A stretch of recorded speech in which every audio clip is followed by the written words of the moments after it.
All right, we are now live on YouTube and Twitter. In addition to sportnarium.com/player, we're going to talk all things related here to the world of Major League Baseball, especially when it comes to the Mets, the Yankees, maybe talk about the All-Star game, a few other things. We got a number of guys here, expecting one more guy to join in shortly. And if you're on YouTube and Twitter, I say hello. I'm joined here by Chris Bezea of the Talking Rivals and the Liftoff Jets. Was listening to the Talking Rivals earlier today. Billy McInerney, who's returned.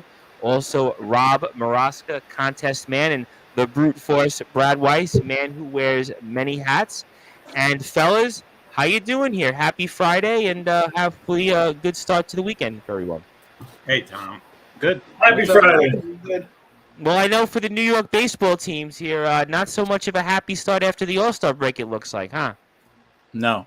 Well, Bob Maraska, you're up first because you got a contest that obviously you've been hemming and hawing about. So for those that are listening and watching here on Sportzwire Radio, going right to the top, tell us who won your latest contest. Okay, had a lot of entries for the Domingo Herman perfect game card. We got a winner, and this time it's from Facebook and not Twitter. His name is Anthony Soma from Clinton, New Jersey. So he won the card. I want to congratulate him, and I have more contests coming up. And that is, again, Anthony Soma at a Clifton, is that Park, New Jersey? Yes, not Clifton. Clinton Park. You said Clinton Park, New Jersey? Just Clinton, New Jersey, no Park. Yeah. Okay, Clinton, New Jersey. Congratulations to Anthony, and certainly hope he finds that card useful. And I say hello to our friends over at the Backyard Elite Wrestling. I know that they might be looking for some wrestling coverage, but I promise you tomorrow I have a big segment, so I look forward to having you and also as a future guest shortly. But we'll talk about the Yankees. I do want to talk about the Yankees because we do have a coaching shakeup. They're struggling right now, but their game's still in progress, so I'll hold off on the Yankees. So I'm going to go to Billy McInerney first because he hasn't been here in a while. And Billy, good to be with you. Obviously been a while, but New York Mets, want to go with them first because we were feeling good last week on the show about the Mets as the Mets had rattled off 5 wins in a row at that point and got to 6, but the Mets have continued now to go back to where they were in the month of June and basically showed us next to nothing against the Dodgers. And give us your thoughts here as the Mets started out as lifeless as you could here in the second half of the season, back home at Citi Field, which we're going to see them quite a bit here over the next couple of months, and they get shut out against the Los Angeles Dodgers. Yeah, thanks for having me back, Tom. Always fun to be here. I don't know what to say about the Mets at this point that hasn't already been said. They're not a good team. Starting pitching hasn't held up. The bullpen hasn't held up. The lineup hasn't held up. You know, the can't pitch, can't hit, can't defend. You're not winning many games. At this point, I think the look towards the trade deadline has to be, you know, players in their last year of their contracts getting traded. You know, Tommy Pham, Mark Canha, David Robertson, Adam Ottavino, Brooks Raley, all these guys that are, you know, probably not going to be here next year. Even if they are going to be here next year, you'll have a crack at it in free agency. You know, I saw something today where, you know, questions of could the Mets buy and sell, and I'm not sure how much sense that makes to them this year. I think at this point, you know, your best bet is, you know, move guys with 1 year left and, you know, give, you know, Beatty a chance to play every day. Try to get Vientos back up and play him every day. Get Mauricio up and play him every day. See what these guys can do with this second half of the season, you know, so you know going into the offseason what holes you need to fill in the roster, because right now this team's not competing and they're showing no real signs of figuring it out. And it's decision time for Billy Epler, you know. You know, they had 3.5 months to get it going. They haven't done it yet. So, just the winning streak before the weekend. And then I guess you could say they had that okay stretch in the middle of April. They got to 14-7, but they played probably a lot worse than the record. But other than that, they really haven't shown you much, and especially that month of June, which is historically, in recent memory, kind of a month of horrors for the Mets. But, yeah, I mean, I look at this Mets team, and I'll get to Chris in a second because it'll tie into what he said on the Talking Rivals show with Patrick about the Yankees. But I mean, I look at this Mets team. I don't know how you can buy and sell at the same time and realistically say you're going to be a contender because you were 7 games back of a wild card spot going into today. You did yourself no favors, and I just not quite sure what you could really buy that would help you get over the top, and then you know everything else. Just it. And I think a big part of it is, watching the team this year versus last year. Last year, you never felt like they were out of a game. You always felt like they could come back. And this year, they get down 1-0. You feel like the game's over. They don't have the same spark, the same fight, whatever you want to call it. They're just not putting up the same battle they were last year to get back into these games and, get themselves in positions to win. Why do you think that is from your vantage point? Do you think it's a matter of just coaching, personnel, guys? We've talked about this on the show, and I'll get to the guys in a second, but is it guys just hitting or playing below what the back of the baseball card indicates, or what do you think it is? Yeah, I think, obviously there's the guys have been hitting below what the back of the baseball card indicates, and hitting in these kind of clutch situations, it's as much mental as it is physical, and I think you start the season off and you're not doing it early in the season, and it can just spiral out of control before you even realize it. And, now you're 3.5 months into the season and you feel like we get down 1-0, we're losing. So I think it all comes back to that stretch early in the season when they had that run in April. They were playing bad teams and they just couldn't get anything going. And I think it just shot their confidence, and they haven't ever really gotten it back, regardless of what they said in the press about, we know we're a good team. We know we're, one moment away from turning it around. You look at them at the plate, they just don't look confident at the plate in clutch situations. Nobody does this year. No. And 42 in a way 49 at this point is not a good baseball team. Last year, they might have been a very good baseball team, but this year at this point, I mean, they haven't been at 500 in now several weeks. So, I mean, in order for them to really even make the postseason, realistically, we're talking about this team probably having to play 600 ball, and I don't know if that's going to happen realistically. I don't see how it can. Your best starter has been Kodai Senga, who's been very good. Other than that, the rest of your rotation, one pitcher over 40, 2 over 30, 2 others over 35, one of whom hasn't made an appearance yet. Tyler McGill and David Peterson have been absolutely awful. There's just it's not happening, and the bullpen, other than Robertson, Diaz obviously out for the year. Ottavino and Raley have both been, to me, massive disappointments. Drew Smith is another one who's been incredibly disappointing. And you have guys just being thrust into roles that they're either not ready for or no longer capable of filling, depending on if they're young or old. And it's just a mismatch of players that's just not working. No, it's definitely not working here, and there's no question that the Mets are going to have to make some decisions. And Chris, obviously, I'll get to the Yankee story in a little while because it'll tie into listening to what you and Patrick were talking about on the Talking Rivals. And I hate to say it might be kind of the Yankee situation here, depending on how things go. But, I mean, I don't know how this Mets team can really buy and sell at the same time. I mean, you've got some minor parts that Billy kind of rattled off there. Tommy Pham's had a better than expected year, I'd say. Mark Canha's got something.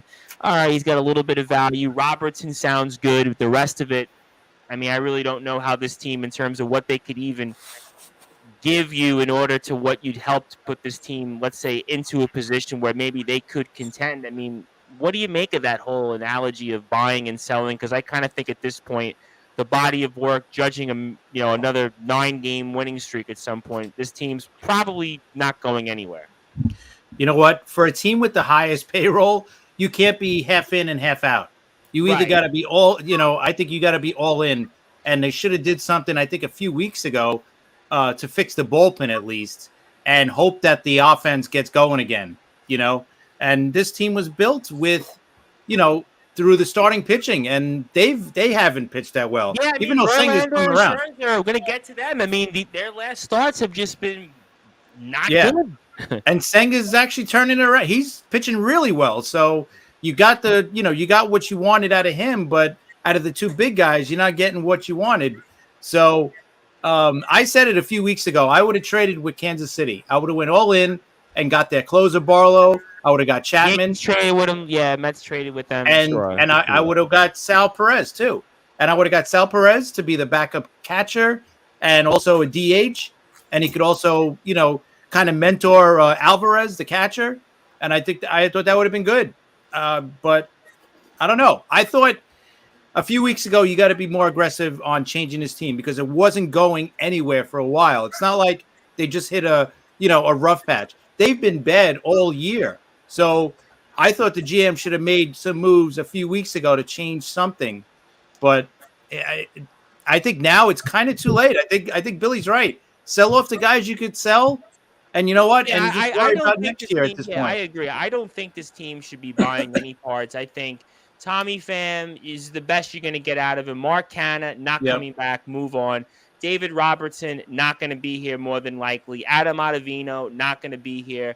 I mean, you're not going to move Verlander and Scherzer. You're stuck with those contracts, especially how they've pitched their last start or two here. I mean, so at the end of the day, anybody else, Starling Marte, nobody's going to take him at this point. So anybody you can move, just move them because I don't think this team has really much in terms of parts that you could get that would maybe, again, put this team back in return that would put them in contention. There's too many teams that they're behind right now, and they're not even at 500. So yeah, I think that stuff here kind of speaks for itself, and I'll certainly come back to you with the Yankee story. But the Brute Force, Brad Weiss, always good to be with you. Now, I want to address a comment from an individual that is personally addressing you.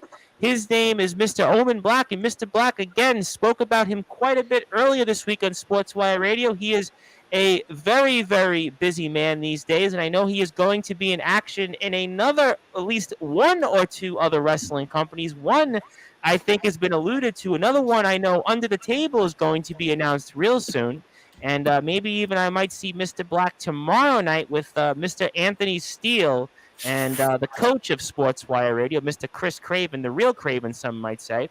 But Mr. Black, before I get to you, the Brute Force says, Brute Force, how's it going, my brother? I'm glad I'm seeing you on my show again. With yours truly, still happy that Squirt Gun isn't back on my show. Basically, we had an individual that calls himself the Anarchist Gunshot that basically, if he was lucky to have a Nerf Super Soaker, that would have done himself some justice. But he certainly did not do himself any favors in his debut to the station. But Mr. Black would like to come on with you soon. The Brute Force, I would tread very lightly and make sure you choose your words very carefully when that does happen very soon.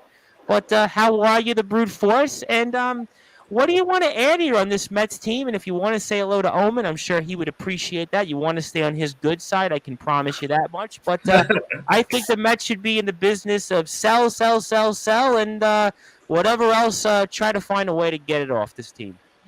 Yeah, so let's start with the positivity real quick before I get to the negativity of the New York Mets. So first of all, hello, Omen. Thank you for tuning in tonight. Certainly, I do want to address this comment, though, because, listen, the Brute Force, as much as I know I'd get destroyed by Omen Black, okay, it was not going to back down because Omen Black said this is my show. Well, this is our show here on the Sports Report. We all do this together here. It might be your Sports Wire. Right, but Omen's 5'11", 385, and the IMF does plug Sports Wire. So with all due respect to some of the guys here, they have definitely helped us a lot. So we let the No, listen, I just want to make sure that when it comes to the Sports Report itself, all right, it's our show, all right? But if you want to talk about Sports Wire, then I got you, Omen. I got you. Anyway, okay. we love you. We love you, Omen. All right, we love you. I'm not getting on your bad side. I'd love to have you here on the show. I'd love to talk. All right, so be sure to come on. And, the other guy who's going to be here shortly just was texting with him, John Gonzalez. I'm ready for him. So whenever he wants to show up, he can show up. But anyway, to get to the depressing topic, by the way, I want everybody to make sure that you stay tuned in because there will be positivity later in the show when I get to talk about Sabrina Ionescu, whose shirt I am wearing. Okay, but ultimately, let's talk about the negativity with the Mets. Okay, because there's nothing positive to talk about. I mean, what is there? That some bird fell on the field tonight that was the entertainment of the night? I mean, that's what I was seeing. I mean, I wasn't. By the way, I did not pay for Apple TV, so I wasn't watching this game. Quite frankly, I didn't want to watch this game, and the Mets proved me right. because I was watching SmackDown, so I was like, I had a good excuse. SmackDown was on. Yeah, but the Mets got blown out tonight. I mean, I'm so happy I didn't pay Apple TV to watch that nonsense. But no, let me first give you guys a story before I get into this. Actually, I forgot to mention a story. All right, because there was a guy who was actually here locally on Long Island. My sister, who works at Bethpage Black Golf Course, actually got to see this player named Jeff McNeil playing in a golf tournament here on Long Island. Now, Jeff McNeil is actually a very good golfer, so my sister and her had a conversation. And I think Jeff McNeil, amongst other Mets, might be getting ready to get to the golf course quicker than expected, because I think they're starting to realize that their season is doomed. As we mentioned a few weeks ago, as me and Rob Maraska like to put on the brakes last week, and we both said, let's relax here, guys. Like, we won a few games. We beat the Diamondbacks, and Kodai Senga looked great, and Carlos Carrasco batting practice looked good, and we're all excited, right? And meanwhile, that wasn't anything. The New York Mets didn't show us anything. And now Tom Bryce said, oh, well, we got all these home games. We should be excited about the team. Do we not realize this team is a 500 team at home this season? I mean, they're going to be under 500 soon. They're not 20 and 20 after tonight. 20 and 20 at home. They're not really that good at home, ultimately. I mean, their scoreboard barely works at times. It's supposed to be the big money maker, too. Their money-making pitchers don't pitch well, ultimately. So what are the Mets doing right now that should be exciting us about this team? What should we be excited about going forward? Because we can't beat the Dodgers. We've actually been okay against good teams. We have to play the White Sox this week, which I'm concerned about, because we can't beat teams that are under 500. So ultimately, there's nothing to look forward to when it comes to the Mets. They're starting pitching. Verlander, once again, 5 innings, 6 walks, and can't get out of the 5th inning. Then Billy McInerney wants to mention 1-0 he thinks they'll lose. The Mets could be up by 5 runs, and I still think they're going to lose. Why? Because you have Drew Smith coming in the game, who's an automatic 2 runs. You got Dominic Leone coming in the game, who's an automatic 2 runs. You got other. David Peterson showed up today and let up runs out of the bullpen. I mean, everybody's letting up runs. It was like you come in, 1 run per inning, every single inning. So the Mets can't be trusted. Their bullpen is not good. Their starting pitching is not good. Jeff McNeil is swinging like he's swinging a golf swing right now, and I believe they only had 1 hit today. And by the way, that 1 hit was by the first batter of the game, who supposedly had a home run and then ended up being a double. So in the end, the Mets are not good. The Mets have to prove it to me, Rob Maraska, all of us, to make us try to get back on. But proving it to us is not winning a few games against the Diamondbacks last week. Prove it to us against the Dodgers a few games. Prove it to us against the White Sox, who everybody would say, that's not really proving anything. Well, guess what? When you can't beat teams that are in the 500, you better start beating them and prove it to us. And they haven't done it all season. So I got a follow-up for you, and you'll probably chuckle, and I'll bring Justin Gianelli in a second. Now, did your sister get a photo with Jeff McNeil? She did. She did get a picture. So she got a picture. She had a nice conversation. So, did she try to get a phone number also?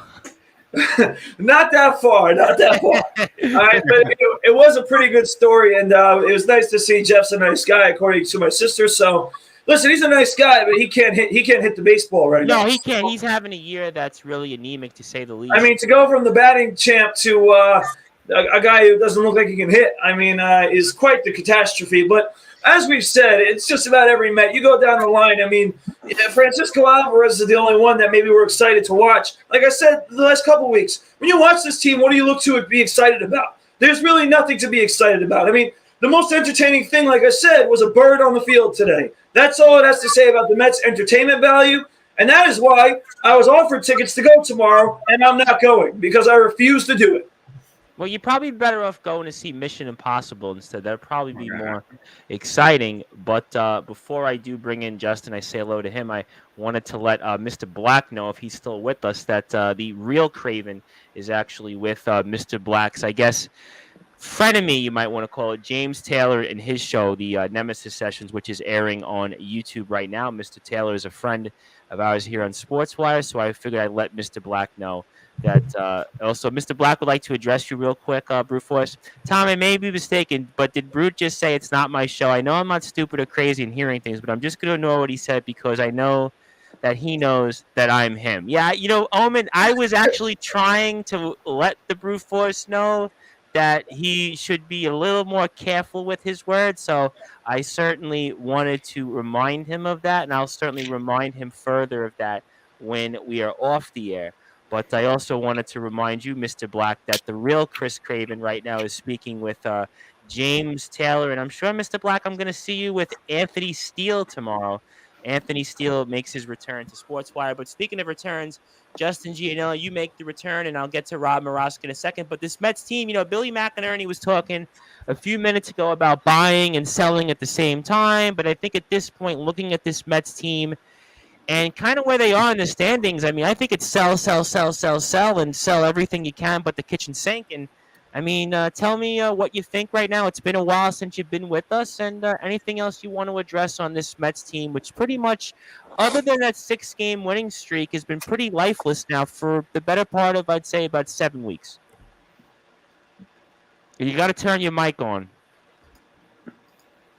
You muted yourself. There you go. I did accidentally mute myself. What a start. First of all, it takes me 20 minutes to get my computer started back up, and then I have myself on mute when I come back on.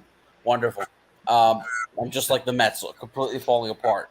But no, I mean, listen, they're 15-23 when I was gone. So now that I've returned, they're going to be back to good baseball. No, listen, they're a bad baseball team. They're not fundamentally sound. They don't hit consistently enough. The pitching is not good. I wouldn't go full sell because I do think there are pieces that can really help towards the main goal of winning a championship. Obviously, 2023 is out the window. That's automatic. 2023 is out the window, and they need to figure out, okay, who's going to be a part of this team going forward. Guys like Max Scherzer, Justin Verlander, you could trade those guys. Who wants him though? I think teams would take a flyer, especially if the Mets cover half the money. You tell me a team like Arizona isn't going to want to add to their pitching staff. They haven't pitched that great though. Especially considering Merrill Kelly's been hurt for a while. Obviously to go with Zach Gallen, maybe they can squeeze one more ounce of whatever's left with Max Scherzer, because clearly with the Mets it's just not happening. And Verlander tonight, how in the world do you walk 6 guys? I mean, that's just inexcusable. Just an absolute garbage performance. Even last Friday, we were on the air and he struggled to get through 5 innings. It feels like a grind with him every start. It's at least at times Scherzer can look dominant, even though they might be few and far between. Verlander never looks dominant. He always looks like he's grinding and fighting just to get 6 innings out of him. And so I would see if teams would trade for them. Tommy Pham, obviously. Yeah, we spoke about Tommy at the top. The guys on 1-year deals, I think you could definitely look towards moving. Mark You're not really. Canna's got 1 year left. Robertson will get a good return.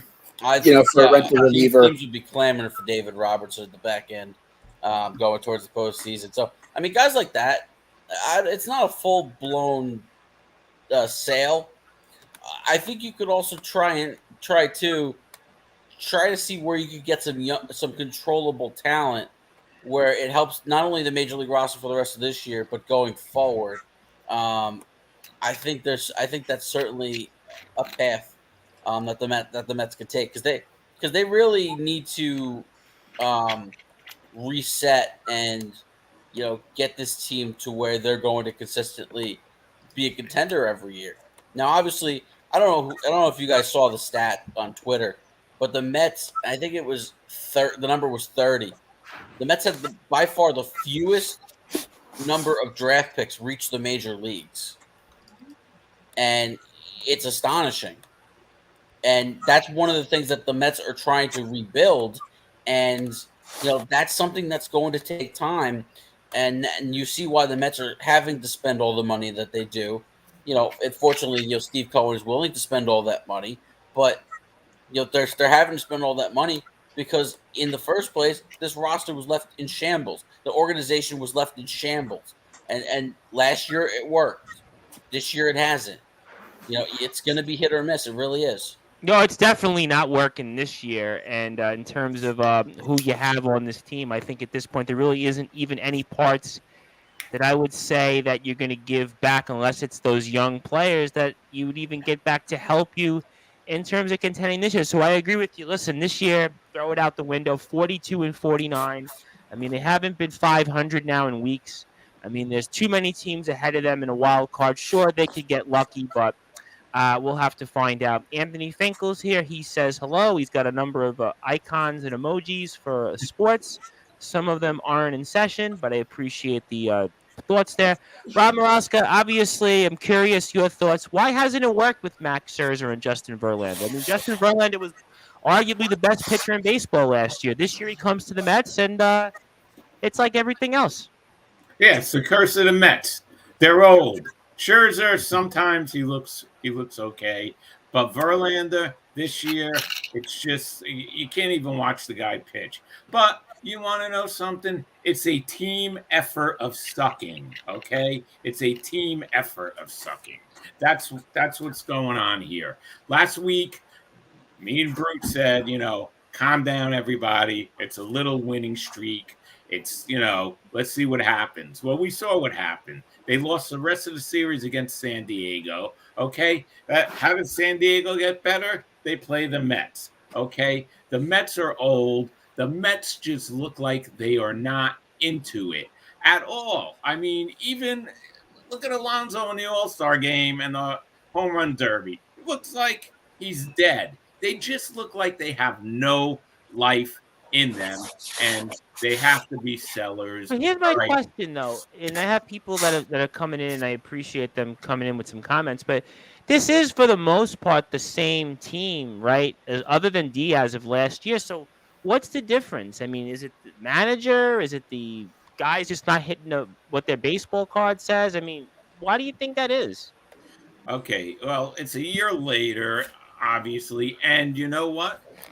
Last year, maybe they had McNeil, maybe he had a career year. Yeah, but we spoke about McNeil, and McNeil's had good years before. I mean, 21 was a bad year. I mean, Brad was talking about McNeil and his sister, who I'm sure was certainly in love at the moment. But, I mean, but in terms of overall McNeil had good years. But I'm looking at guys like Marte, for example. I mean, Lindor, okay, is going to kind of have the same year as last year. But even Alonso's kind of cooled off after that torrid start in the first month of the season. I mean, he's going to hit his home runs, but he's going to struggle to hit over 200. I mean, it's really Tommy Pham has probably been their most consistent offensive player. Even Nimmo's come back to earth. I mean, these guys have all almost catastrophically hit below what they had last year.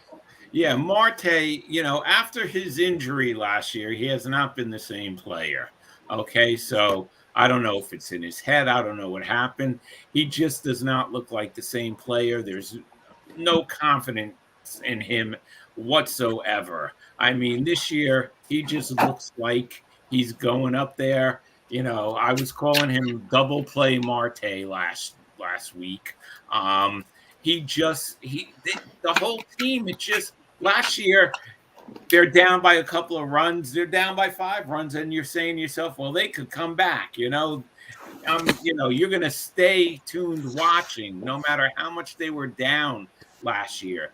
This year, they're up a couple of runs, and you're like, well, they're probably not going to hold the lead. The bullpen is bad, and it's just a different atmosphere. Could you blame the manager? I mean, there's only so much you could blame the manager. Yeah, I don't think the manager will be replaced. I mean, I don't think that'll happen. No, I don't either. I don't think he'll be replaced. It's the players. They're just not doing their jobs. They look stale, and it's not the same team. I don't know what it's like in that clubhouse. They say, everyone's getting along and it's fine, but who knows? We don't see what's going on in there. It's just not the same team. And, you know what? Let's face it. They're boring. Yeah, listen, I mean, before I bring up a good friend of ours, Brad, James D. Simone, Anthony Finkel says, anyone going to the Mets game tomorrow, I'll be there in my Yankees gear. Well, I mean, good luck to you, Anthony Finkel, but I'll say this. I could certainly find some other things that are more entertaining right now than going to a Mets game, like, let's say, Mission Impossible. The Mets are the equivalent of The Flash right now. The Flash was probably one of the biggest box office bombs of the year, and the Flash was pretty much kind of like the Mets season. But I do have some comments. I want to get to some people here.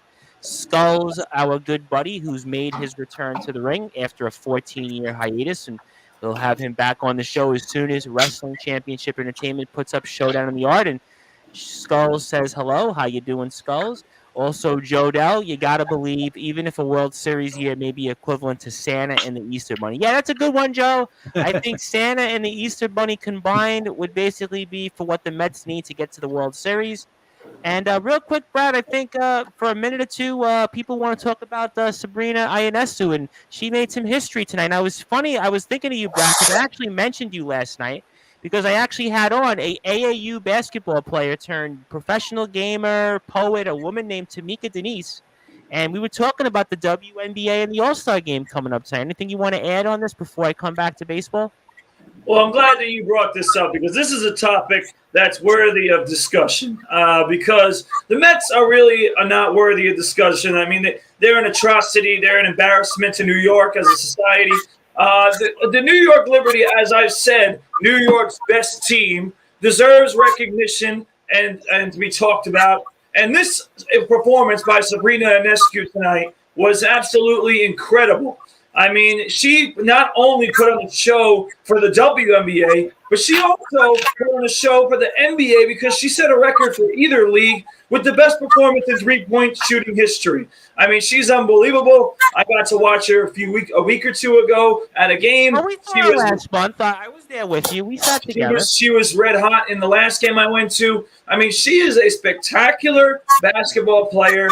I mean, you talk about a player who came out of college as one of the best players in college basketball, going to the WNBA and making things happen right away for a team that now is a title contender. So it is absolutely incredible to see what she did. It is a monumental day for the WNBA because that is something that, again, no one's ever done, both in the WNBA and NBA.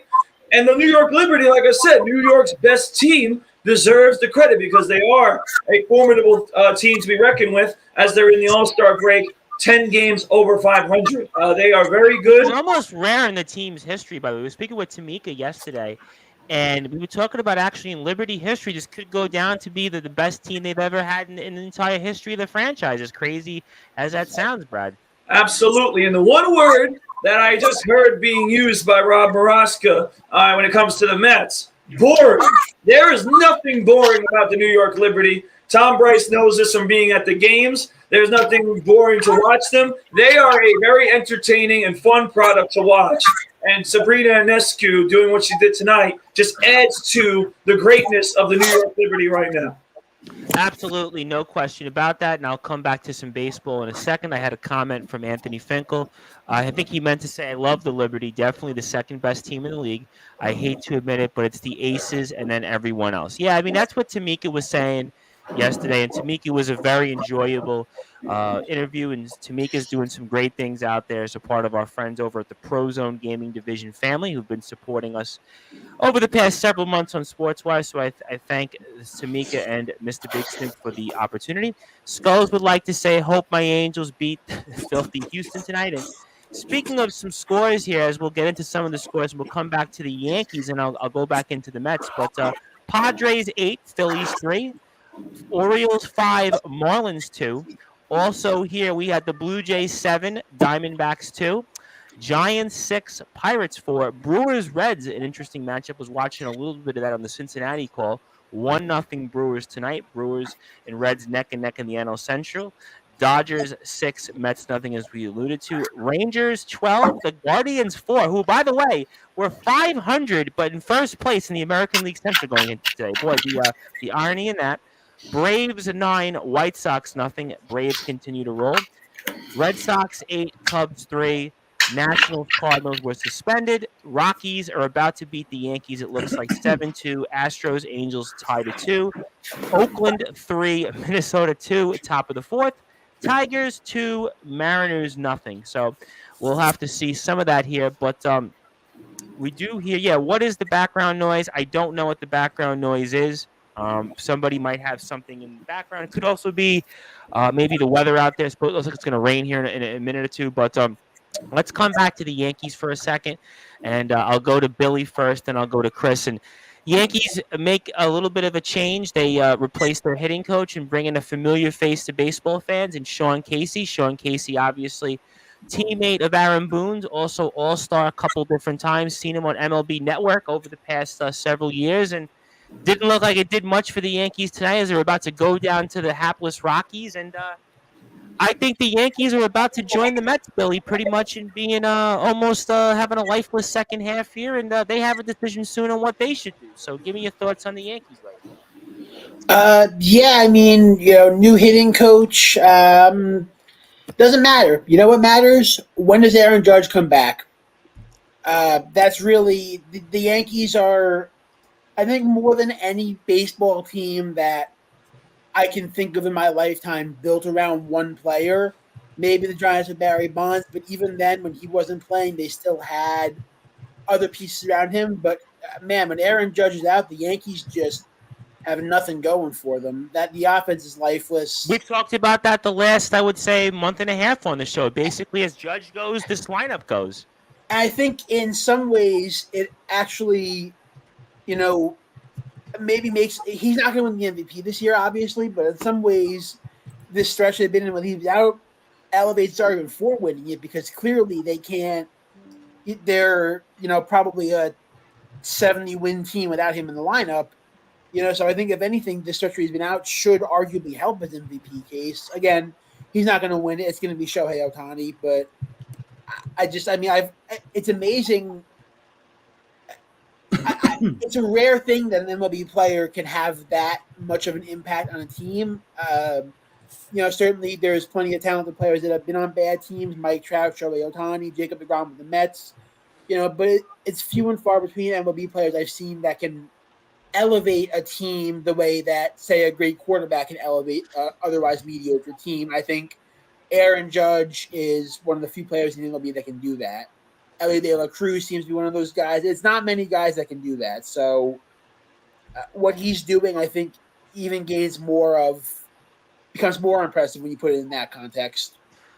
Let me ask you a question. I'm going to ask Chris the same question in a second because obviously he watches the Yankees very closely and he covers them for us on Sportzwire Radio. So you talked about Aaron Judge. You made some very interesting points. Now, we don't know when Aaron Judge is going to come back at this point, but if the Yankees continue, and I hate to say this, but if the Yankees continue to struggle over the next several days and they fall a little bit further in this wild card situation, do you then kind of take your time with Aaron Judge, and what do you do there at that point? I think you got to. He made mention that he's still feeling pain, and it's been a while since he's been hurt.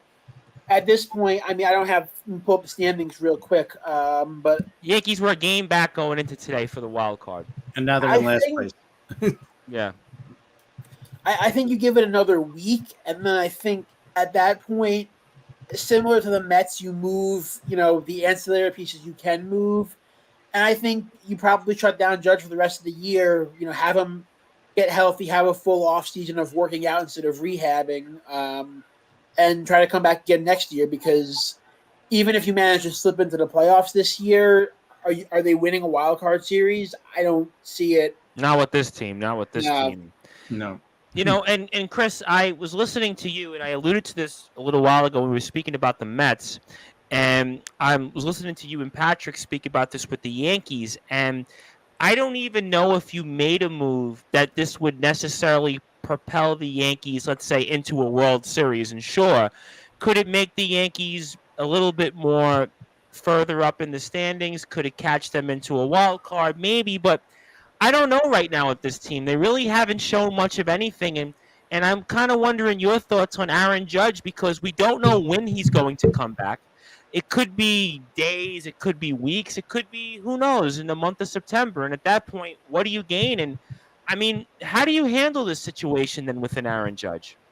Well, I think today he worked out and he said he wasn't hindered by anything, by his toes. So I think they're gonna, at least by the time that the trade deadline comes, I don't think they're gonna say he's out until after the trade deadline, right? Because they don't want to make it look like, oh, now we need 2 outfielders because we already need a left fielder. And if they say Judge is out, that means they need 2 outfielders. So I don't think they'll make any decision if he's going to be out or not until after the All-Star break. But I can see him coming back by then or around that first week of August. If he's starting to, work out before games, and if he's starting to say, hey, I could handle this, they're going to try him down in AAA and let him play a couple of games and see if he could do it, and if he can, bring him right up because this season is starting to get lost right now. I'm worried about this team right now. I'm getting worried. Oh, I'm very worried because even with Judge out, there's enough talent on this team to perform. I mean, all these guys have to do is have an average season that they normally have, and they'll be fine, right? Because they have a really good bullpen. The rotation is usually solid. Tonight, obviously, it wasn't with Rodon, but it's only his second start of the season. But Stanton and Judge have played 90 games total. 90 games. If these guys could just hit the way, on the opposite side of their, of their baseball card, they'll be fine. But, you got guys like Rizzo and Stanton had a couple of hits today. Great. Home run, hit one in the first inning. I thought, oh, okay. Sean Casey. I think Saturday had 2 home runs also last week. Right? So I thought, all right, maybe he is starting to heat up, but someone else has to do it. Rizzo has to do it. DJ, these guys are hitting 220. You can't get, that's not going to get it done. As you guys know, right? With Alonso's hitting like 211 or whatever. So, I mean, the offense has to get going with or without Judge. And I don't think, and I think you said it earlier, there's not going to be 1 or 2 moves that's going to make that big of a, impact on this team that's going to say, okay, now they could go for the World Series.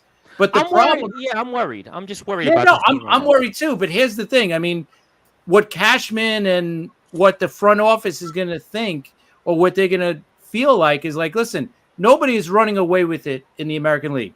Not like where the Braves are, right? The Braves are just hot and nobody's catching them. The American League, it's still kind of wide open, right? The Rays have calmed down.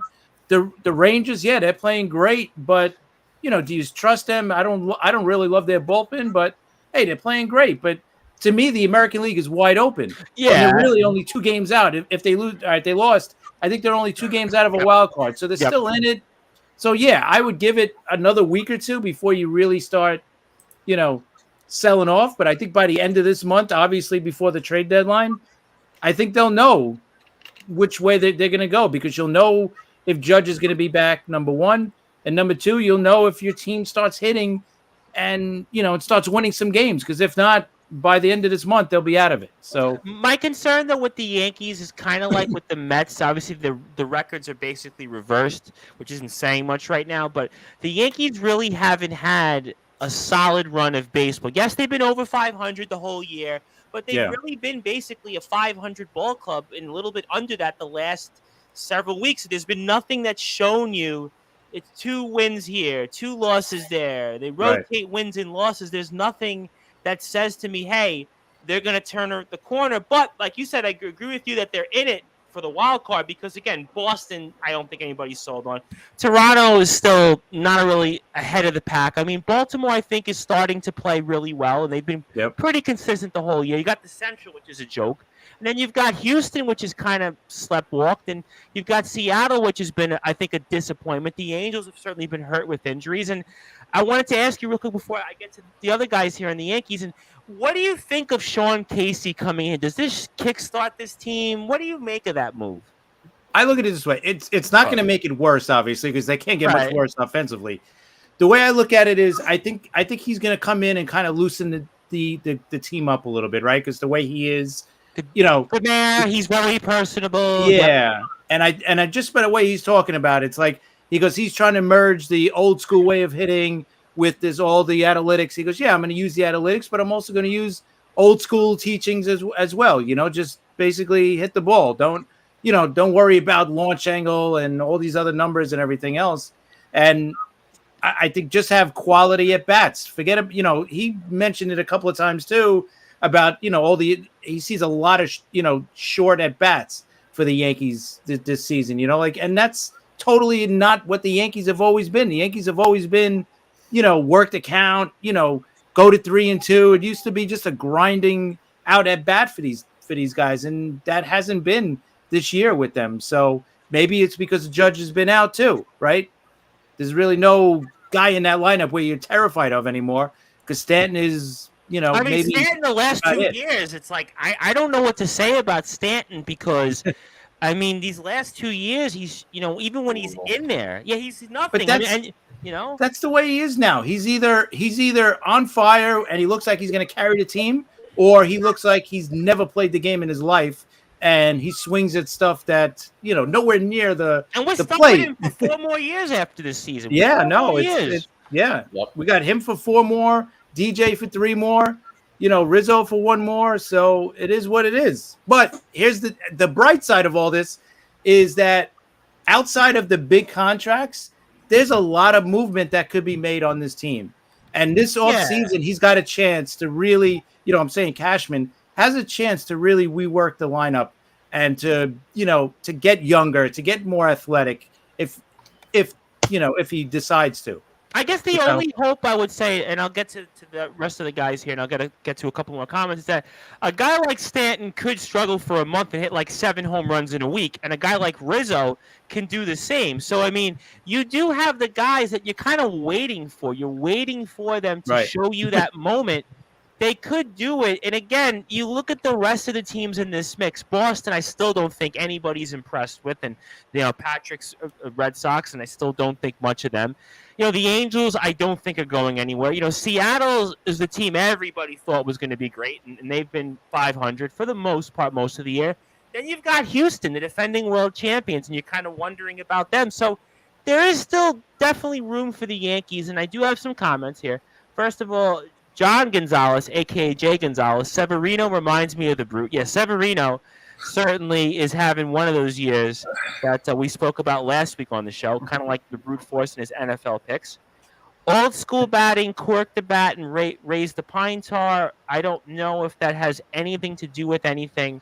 But the brute force, Brad Weiss, I wanted, before I get to Justin and Rob Maraska, and talk about this move that the Yankees make with Sean Casey. And Chris makes some good points. Now, you've been in on that side where you have a coaching change. And this isn't quite a manager being removed, but it's a hitting coach. And it's a guy that doesn't have experience, but was a teammate of Aaron Boone. So it's obviously somebody he's comfortable with. And depending on how that clubhouse feels with Aaron Boone, I'm going to say they feel good with him because there is, I think, you don't hear those problems of, stuff coming out that people are saying this and that. So I'm going to say give it the benefit of the doubt. But do you think something like this, as a player that's seen a coaching change, can maybe kickstart this team a bit in terms of a Sean Casey coming in as a hitting coach? What do you make of that move midseason? I kind of have my reservations on this. I got my an interesting take. First of all, let's get to Jay Gonzalez real quick, all right, and say, all right, watch him out there, all right, because not only that, if you saw, I actually got to see his other comment he had. He said Severino and my picks go together as how bad they are. So watch him out, all right. Listen, we had this conversation last week. I'm gonna get you back, but anyway, to get to this conversation about Sean Casey, all right. To me, it screams desperation from the Yankees. Basically, we need something. We need some answer. Like, let's try to find it with a new coach in midseason. And I've never exactly been a fan of a midseason change. I understand after the season, when it's over and you want to reset, you have a whole off season to kind of get to know a new coach and work with a new coach. In the middle of a season, it's very difficult. I know maybe, before they weren't doing that well before this. And, you're thinking, oh, well, this guy could really revitalize us. how is he really going to revitalize this team? I mean, okay, he's a nice guy. He is a nice person. He worked on the MLB Network, which these days, if you work on ESPN or MLB Network, you could be a coach. I mean, you don't even have to. You don't even have to have that many qualifications. You could just work for MLB Network. Oh, you could be a coach. So anyway, Sean Casey obviously has the qualifications. I'm not knocking him from that. It's also coincidental that he's Boone's friend, which is interesting because it reminds me of the New York Knicks and how they go with this buddy system. Oh, they signed Jalen Brunson's father, and they signed him. Comes in, yep. So to me, I don't really read into this much, and I actually, in my player's opinion, really don't like the mid-season changes. It's very desperate. It's not really good for a player. I mean, you could talk about, a different voice comes in, maybe something. You know what? At this point, it's not going to change that much. Like you could try to do a little bit. Maybe you'll find one or two guys that start to play better. But as a team, and Chris Henderson's team, as a team, they need to be better. I don't know if that's going to make that much of an impact. And I'm really, again, not that big of a fan of a mid-season change because you've already established what you had. And again, whether you think it's working or not, it's hard to just change it mid-season and say this is going to be perfect. It happens once in a million times. And the Yankees are obviously hoping that happens because they're in a situation where they have these contracts, they have these veteran players, they are the Yankees, and you know that they're never going to go under 500. And if they get close to that, everybody will start panicking. So in the end, they're desperate, and that's what it screams to me, and I'm just not crazy about it. Let's see what happens, though. Okay, but and I'll get to Justin in a second, but you are acknowledging that something needs to change in that clubhouse. So I'm curious because Well, I mean, everybody answered that question already. What needs to change in that clubhouse is that Aaron Judge needs to be on the field. That's what needs to change. Yes, I got that, but last year the Phillies made a change with the manager close to the midseason point.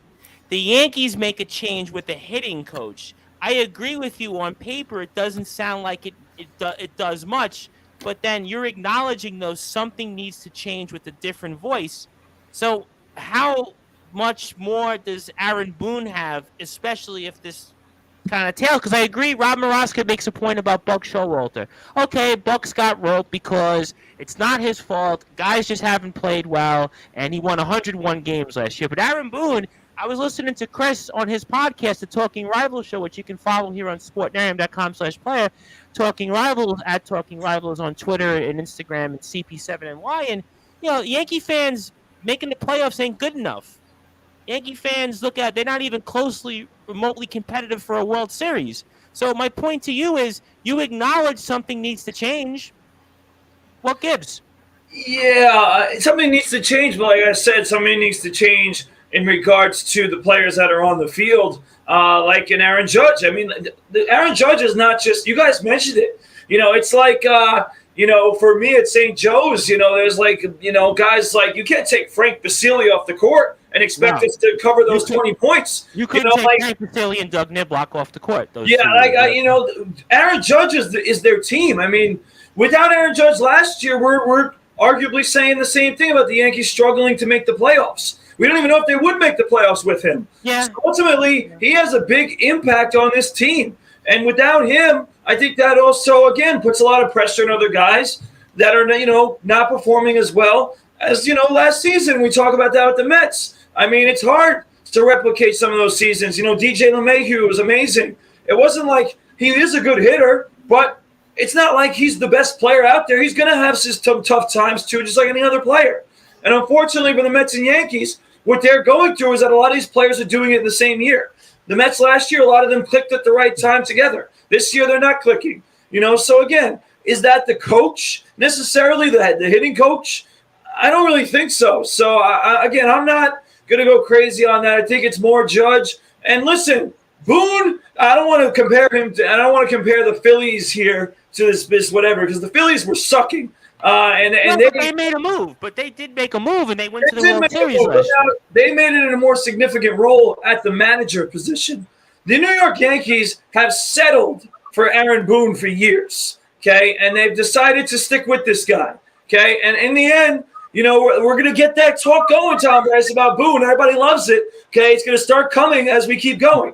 I kind of think it is. Yeah, I kind of think it is. I want to be clear. I'm not blaming any of this on Boone. I said it earlier. Okay, I said it as the roster. Okay, but in the end, Boone has been here for a long period of time. Boone has not done anything in the playoffs. So if the Yankees don't make the playoffs or the Yankees don't go anywhere in the playoffs, this has been a long period of time of Boone, and the Yankees fans, I know it, do not want to stand this anymore. I mean, they've had these Boone conversations for years. Chris, jump in. I was going to say 99% of Yankee fans don't like Boone, so you're not wrong of what you're saying.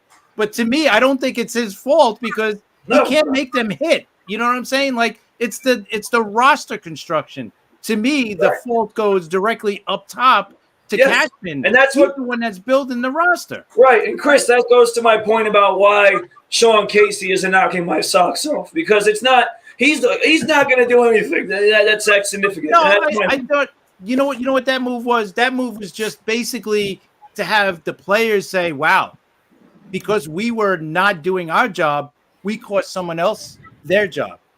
So you know what? Maybe they looked in the mirror and said, "You know what? We got to step it up. Works, though, Brad? We got to figure this out." Brad, you were in that situation to an extent when Span got replaced by McSloy. Do you think that works? Not mid-season. In my opinion, and I get where Chris is coming from, and I think he's right that could be something that happens, a little bit of a wake-up call. But these guys are Major League Baseball players. What the hell wake-up call do they need? I mean, do they need a knock on the head? Do they need I was going to say, these guys are millionaires. I agree. That's not even professionals. So they should be able to figure it out and work it out without having the coach, get fired or replaced. So, in the end, yes, I understand the point. I agree with where Chris is coming from. I'm not saying he's wrong. What I'm saying is it shouldn't have, the hitting coach is not the answer to this question. He's the victim in the end to this question of what are the Yankees doing? And in the end, the hitters have to figure it out. It's kind of similar to the Mets where they have guys who can hit. They have guys who have a track record. They're not doing it, and that shouldn't fall on the coaching staff. But in the end, to the general point, like I said, this isn't on Aaron Boone. But Aaron Boone and Buck Showalter are on different stories. Buck Showalter has been there short term. He had success last year. Aaron Boone, as we mentioned, success is not measured in the regular season. And if it's not done this year in the playoffs, I don't know when it's going to be done. And the Yankees are going to hold on. I know they are. They're going to hold on. Yeah. But these Yankee fans are going to keep talking, as we know, about Aaron Boone.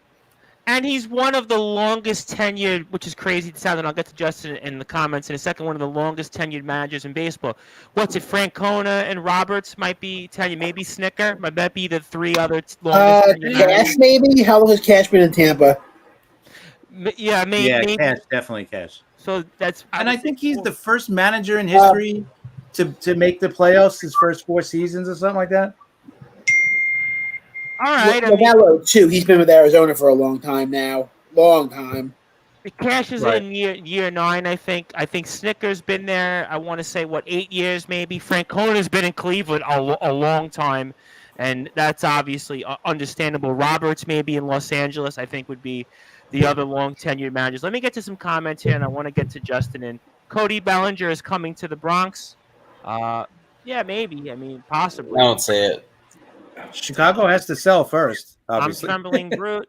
Has anyone seen Randy? Yeah, he'll be back. But listen, I'm gonna be blunt. I'm not gonna do 3-hour shows right now because I can't go on Facebook. So I'm gonna give you what I can right now, but I can't sit there and talk, WrestleMania when I don't have that audience right now. Boone is like the Herrick's coach who will be leaving soon. Want to say hello to the dirty, popular heel monster himself, Mr. Soldier GP, of course, one half of the IMF Tag Team Champions, Grand Slam winner. How you doing, Soldier? Surprised you're not on James Taylor's podcast right now with Mr. Chris Craven, who's there in the house. Mattingly right around the corner. So, Justin, I mean, we've heard a lot from Chris and the Brute Force on the Yankees. What do you say? I mean, what's wrong with the Yankees, and can anything change? What people don't want to understand is that the Yankees have needed to rebuild this roster years ago, and they're paying for it now. I mean, you got all these washed up players that it should, it's one thing to compliment Judge for being as important as he is to the team and being as great of a player as he is, but it's another thing, and it speaks so poorly. It speaks highly of him, but poorly on the rest of the roster that he has to, he's the only thing that really keeps this team going. And if he's the only thing that keeps the team going, and we don't know when we're going to see him again, then this team's not making the postseason. They're just not. They're not a good baseball team. DJ LeMahieu's over the hill. I don't think Giancarlo Stanton's any good anymore. Josh Donaldson can't hit his way out of the paper bag. I mean, this offense is absolutely lifeless. I mean, you can't go to Denver and score 2 runs. You just can't. I mean, at least when the Mets were in Denver, they lost 2 out of 3, but they were still scoring 1 million runs. The Yankee offense is just completely broken, and they've needed to rebuild this roster, and they've chose against it. And at some point, they need to wake up and realize that this lineup needs to be completely fixed. And okay, having the young Anthony Volpe as a start, Harrison Bader's a good player. I like him, but other than that, it's like Gleyber Torres' time's coming soon to move on from him. IKF's not a good player. LeMahieu's over the hill. Stanton's the most, he's the most all or nothing hitter I think I've almost ever seen in my lifetime, and it's just not a good recipe for success. And yeah, they have good pitching. Yeah, I'll cut Rodon a little bit of slack. I know he's in his second start, and of course, his second start's at Coors Field, where it's almost impossible to pitch. And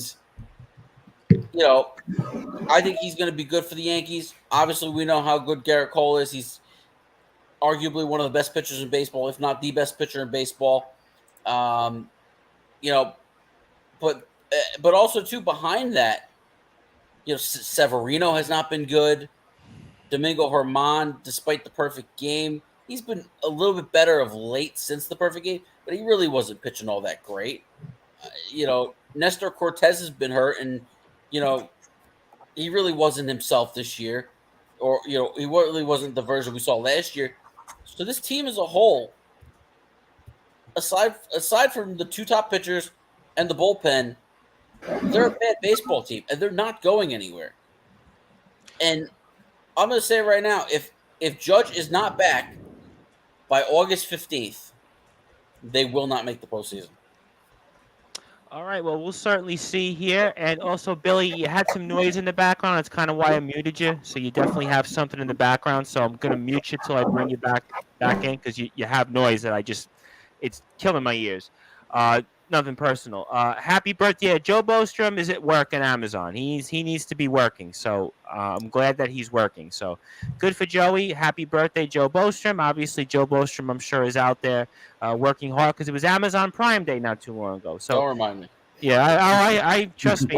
We all know here. John Gonzalez won Stolen Time, but the Stolen Time season's not really over. There's nothing to talk about. Yeah, well, he's just having a good time. It's July, and people are trying to look for things. You missed the better topic. You missed the New York Liberty topic. That's where you should have been here. All right, Rob Maraska, I want to bring you in because I want to go to a few other MLB notes and then get into closing thoughts here, because I kind of get the sense of where this is going tonight. Both teams right now, it's what it is at this point. But, I mean, this Yankees team, you heard some of the news here. Sean Casey, obviously, maybe it makes some sense. Maybe it helps these guys. Doesn't sound like it. The manager's not being changed. Guys aren't hitting. Very similar to the Mets. But the Yankees are pretty much in a tailspin right now. In fact, they're in last place right now. So, I mean, what do you think this team can do? Do you expect some changes? And, I mean, what did you make of the Sean Casey move? Well, can Sean Casey cure Judge and keep him on the field? Because that's about it. The Yankees go where Aaron Judge goes. Like I said last week, I've been saying it. All right, it's a move. Is it a cosmetic move? I mean, these are professional hitters, professional baseball players. They know how to hit. They just have to get their crap together. Okay. Sean Casey, nice guy. Do I think it matters? I don't think it matters right now in the middle. Well, that was my point, because I asked Brad and I said, does it really? Do players really feel like they're motivated from that? I don't think. You know what? I don't see that as a motivator. Major league ball players making millions. They know how to hit. It's the middle of the season. That might just be a move to where they think, well, maybe they'll shut up some of the fans. I don't know.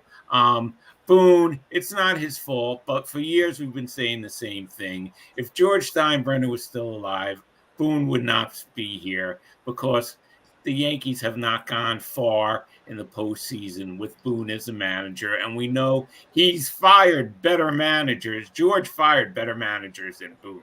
I mean, for less. So that's how I feel, but it's not his fault. Judge, like you said, how many games did he play? 90 games. Well, Judge and Stanton total this year have played 90 games. Judge and Stanton total. Judge has played 49 games this season, has 19 home runs and 40 RBIs. Stanton has played 43 games. That's what I meant. I mean, with both those guys, that's what the problem is, okay? That's the main problem. Judge is the leader. Judge is the bat. Judge is the Yankees. I know it's a team effort, but, like the other guy said, if the Yankees don't come out of it within the next couple of weeks, the Yankees, neither New York team will be in the postseason. But remember one thing with the Yankees as opposed to the Mets. At least the Yankees are over 500 in a tough division. The Mets are, forget about it, and the Braves are just too tough. Yeah, the Braves, I think, are obviously right now the best team in baseball. I agree with you on that. I mean, the Yankees, I guess the saving grace is to the fact that you're very much alive in the wild card. So, I mean, you can get on a 4 or 5 game winning streak, and all of a sudden you're in a playoff spot. The Yankees were in a playoff spot pretty much most of the season, but you really weren't, I guess, impressed with this team. I think that's kind of the problem with where we are right now. And Sean Casey certainly has a decorated resume, 302 lifetime hitter. I didn't realize he hit over 300 in his career, 3-time All-Star, 1,500 hits. I mean, certainly accomplished, but the experience, I don't know what it's going to do to lead this ball club here. But we are on Sportswire Radio. And if you like what you hear from us, you can follow us on YouTube at Sportswire Radio, also on Facebook at Sportswire Radio, and 24 hours a day, 7 days a week, 365 days a year. You can listen to all of our content on sportnarium.com/player. And I'm joined here by Billy McInerney, Chris Pizzea of the Liftoff Jets and the Talking Rivals, Justin Gianelli of the Baseball Banter, Rob Maraska, Contest Man, and the brute force Brad Weiss, who is with the Long Island Nets Level Up Basketball. He is also the Plainview JFK Boys JV coach and is 27th all-time in the history of the SJLI Golden Eagles men's basketball team in rebounds, still near the top of the list all-time in block shots. And my name is the Reverend Tom Bryson. John Gonzalez wanted to say, all we need is the brute to give the Braves some confidence. Then they'll take a nosedive. Yeah, I think even a Braves nosedive still wouldn't help the Mets in terms of getting into real serious contention here. So let's go to some other thoughts on baseball. For you guys, what are some other stories that you watched? Obviously, we spoke about Arraez and him chasing 400. I'm not quite sure he's going to get there. He's kind of cooling off a little bit. But what are some other stories for you guys here in the world of Major League Baseball that you find interesting or pressing? Hey, Tom, I just have a question for these guys, or a quick comment with the All-Star game. Do you guys agree? Let's get back to these players wearing their own home uniforms. Yes. Come on. 110%. Totally agree, Rob. Oh, they're ugly, man. Let's also throw out there, it's never going to happen because the league makes too much money selling the All-Star game. But Billy, it's so ugly, if you remember, the players used to wear the American and national jerseys during the home run derby and wear their own team jerseys during the game. So just flip it back. Yeah, I agree with you guys. I just don't see it ever happening. Because you can still sell the merchandise. You're still going to make money. The merchandise will go in the team store. It'll go on the websites. They're still going to make the money. You don't need it in the All-Star game. Wear your own team jersey. I agree. And here's the other thing. During the home run derby, everybody was wearing their home jerseys. it shouldn't have been that way, right? The National League team should have been wearing their road jerseys. So I was like, ugh. Baseball has done so good this year with the rule changes and everything, but this I have to say is just so bad. It's a disgrace that they changed it a couple years ago. It would help if the jerseys weren't always so damn ugly too. They're always that bad too, design. You're not wrong. You know, They are ugly. They're ugly. They are. What do you think, Brad? I kind of see you almost like pulled up to the screen there, and I know you want to go brute-like on us there. So what did you make of that? Honestly, no, I don't. Because quite frankly, I don't care enough about the baseball All-Star game. And I'm going to be honest with you. I did not watch it. And again, it doesn't excite me. We had this conversation like a few months ago. I remember we were talking about All-Star games and which ones are more entertaining than others. The baseball game just doesn't entertain me anymore. I mean, it's not that exciting, really. So I'm going to be honest. I didn't really watch it. I'm happy for that guy who got the MVP, though. I heard his story, the guy from Colorado, the catcher. Very nice story. Props to him. That was the thing that was exciting. But the game itself, not really exciting. And the jerseys, listen, I can really honestly, I see where these guys are coming from, and I'm not going to disagree with them. But honestly, Tom, to be as brute honest as I can be, I could really care less. I'm not watching the game. All right, so as a follow-up, did you watch the Home Run Derby? I'm just curious. Did you watch that or no? Well, that I couldn't watch. So it wasn't like I saw your stories. You were at a basketball court. Right. So I would watch. That I actually couldn't watch. The All-Star game, I actually had the choice of watching and decided not to. So, and by the way, I had it the opposite. I was home early enough Monday night where I could watch the Home Run Derby. Of course, I did, but I didn't get home. I didn't get home from work until the top of the ninth inning. And I even still the first thing I did, I put the game on. That was still the first thing I did when I got here. So for the guys that like the game, because I get, Brad, your story is unique because obviously you're at the court. You probably got a million things in your paper. But the guys, if I said to you the uniforms were the way you might like it, the game itself, though, wasn't bad, though, no? Yeah, I like the game. I thought the game was fine. It's a close game. The baseball All-Star game is the only one for the first time in over a decade. I mean, that's a big deal. Yeah, and I think the baseball All-Star game is the only one that's remotely competitive, right? Yeah. So yeah, I would, and another way I would. It's the only All-Star game that resembles a real baseball, a real game from their sport. Yeah, I agree with that. It's the basketball All-Star game has become a joke. The hockey 3-on-3 is I'd say it's fun. And I think the hockey's kind of fun and entertaining with the 3-on-3. It's up and down the ice, but it's still not really resembling real hockey. No, they got rid of the Pro Bowl because the Pro Bowl was an absolute joke. Right. Baseball is that one sport you can't really fake. You can't just all of a sudden not throw. Well, you know what I think helps baseball, like you talked about the NFL, you talked about the NHL, you talked about the NBA, right? So when those sports are going on for their games, baseball's the only thing in town right now. So they call it the Midsummer Classic, right? Because this is baseball's center stage right now. July and August, there's really nothing going on. So maybe that helps baseball in a sense that because you're the only thing going on. The only thing that baseball is competing with really is movies. That's what I think, at least. Right now, yeah. So that has to help the game. I mean, into why people might watch it. Yeah, I agree. Listen, I caught the highlights of it, and I would have watched it if I was home. I thought, jerseys aside, I thought it was a well played game. It was obviously you get some of the best pitching that baseball has to offer, and it was a good, entertaining game. I thought for sure Kimbrel was going to blow it in the ninth inning. I was waiting for that walk-off homer. That's for sure.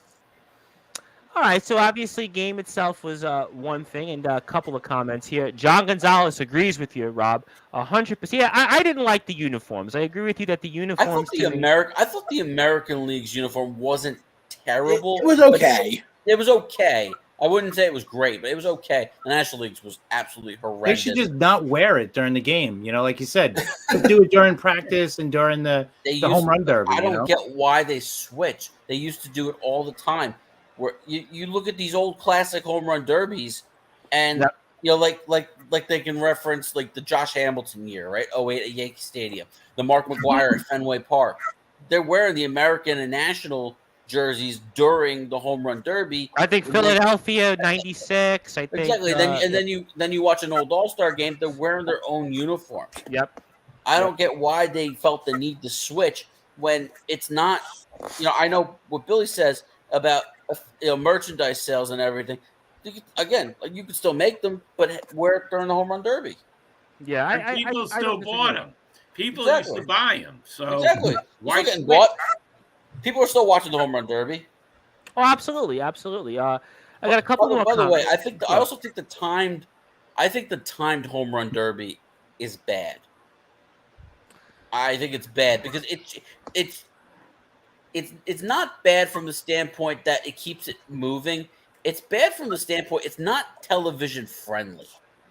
You really don't get to see what you used to always get to see where the ball ended up landing. Yeah, you have to go so fast now that it's just so. It's like watching that. Yeah, I like it better when it was the outs, when you get like 10 outs or whatever it was. This way you could see the home run, and you just you see how far it goes. Now it's like he hits it, and you're already seeing him swing again. Yeah, you're not enjoying, and the batter is not enjoying it either.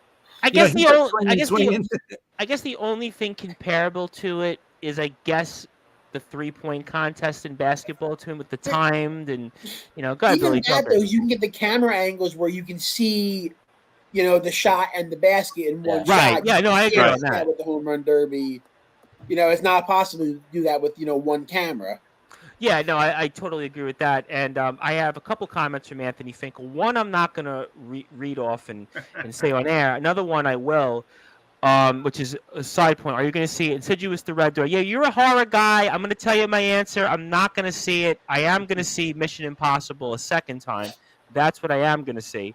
So that's what I'm definitely going to see. Anything else, Sounds of Freedom, not interested. I'm only going to see Mission Impossible for the foreseeable future. Although I did see Indiana Jones, and that was a mixed bag. So I would say see it if you have time, see it, but don't run out and see it. Rob Maraska, yeah, well, that's a good way to say it. Honestly, they didn't need to make the movie. If you have time, see it, but you wouldn't like. But don't see it. Exactly. Yeah, that was a good one. It was pretty more. I was in the store. Somebody said, "Hey, did you see Indiana Jones?" I was like, "Yeah, I saw it, but it was okay. It was okay." Right. Rob, That's perfect. Rob, can you send me my Jason Bay card? Now, it's in the mail. Do you have a Jason Bay card somewhere? Now, I would hope you would send him a Jason Bay Boston Red Sox card if somebody has that, because that was basically the moment of Jason Bay's career, and then. Naturally, the New York Mets got him, and different ball game, different discussion. My guest Saturday tomorrow, Anthony Steele, says hello. How you doing, Anthony? I'll definitely looking forward to speaking with you tomorrow. But I'm curious. I got the All-Star story, but I'm looking at the standings right now. We spoke about this earlier in the shows previously, and teams like the Diamondbacks, the Rangers. Cincinnati's been hot, though they're cooling off a little bit the last 10 days. For you guys, what are some of the stories otherwise than the All-Star game that you're watching here in Major League Baseball? What are some other stories? What about Ohtani getting traded? We spoke about that last week. I don't think it happens. I don't think it's happening. You know what? I think it's definitely going to happen. Really? Where do you think he's going to go? I'm just saying. Where do you think he's going to go? No, but I'm just saying because look what the Angels are not going to be in it now with Trout out for the next. They're done. But can you convince Artie Moreno? You're also forgetting who the owner is, and he's one of the most stubborn owners in all of baseball. I don't see him getting traded. But you can't lose him for nothing, right? Exactly. Right. You gotta get at least 3 or 4 good prospects or 3 prospects and a player. I still think Artie Moreno thinks he can sign him though. I don't think Artie Moreno is coming to the back of Billy just nailed it on the head because you know what? You know what he doesn't want, especially the longer Trout is out? He doesn't want an empty stadium. People are going to still drive to see Shohei Ohtani. I agree with you on that. He's going to let this thing out. He's going to let this thing play out with the thinking, maybe I can re-sign him. but he's not going. There's no way he's going back to the Angels. In the end, I don't think he does. But No I think way. in his mind, I think he is stubborn enough to believe he can keep Ohtani around. So that's why I don't think he's going to get traded.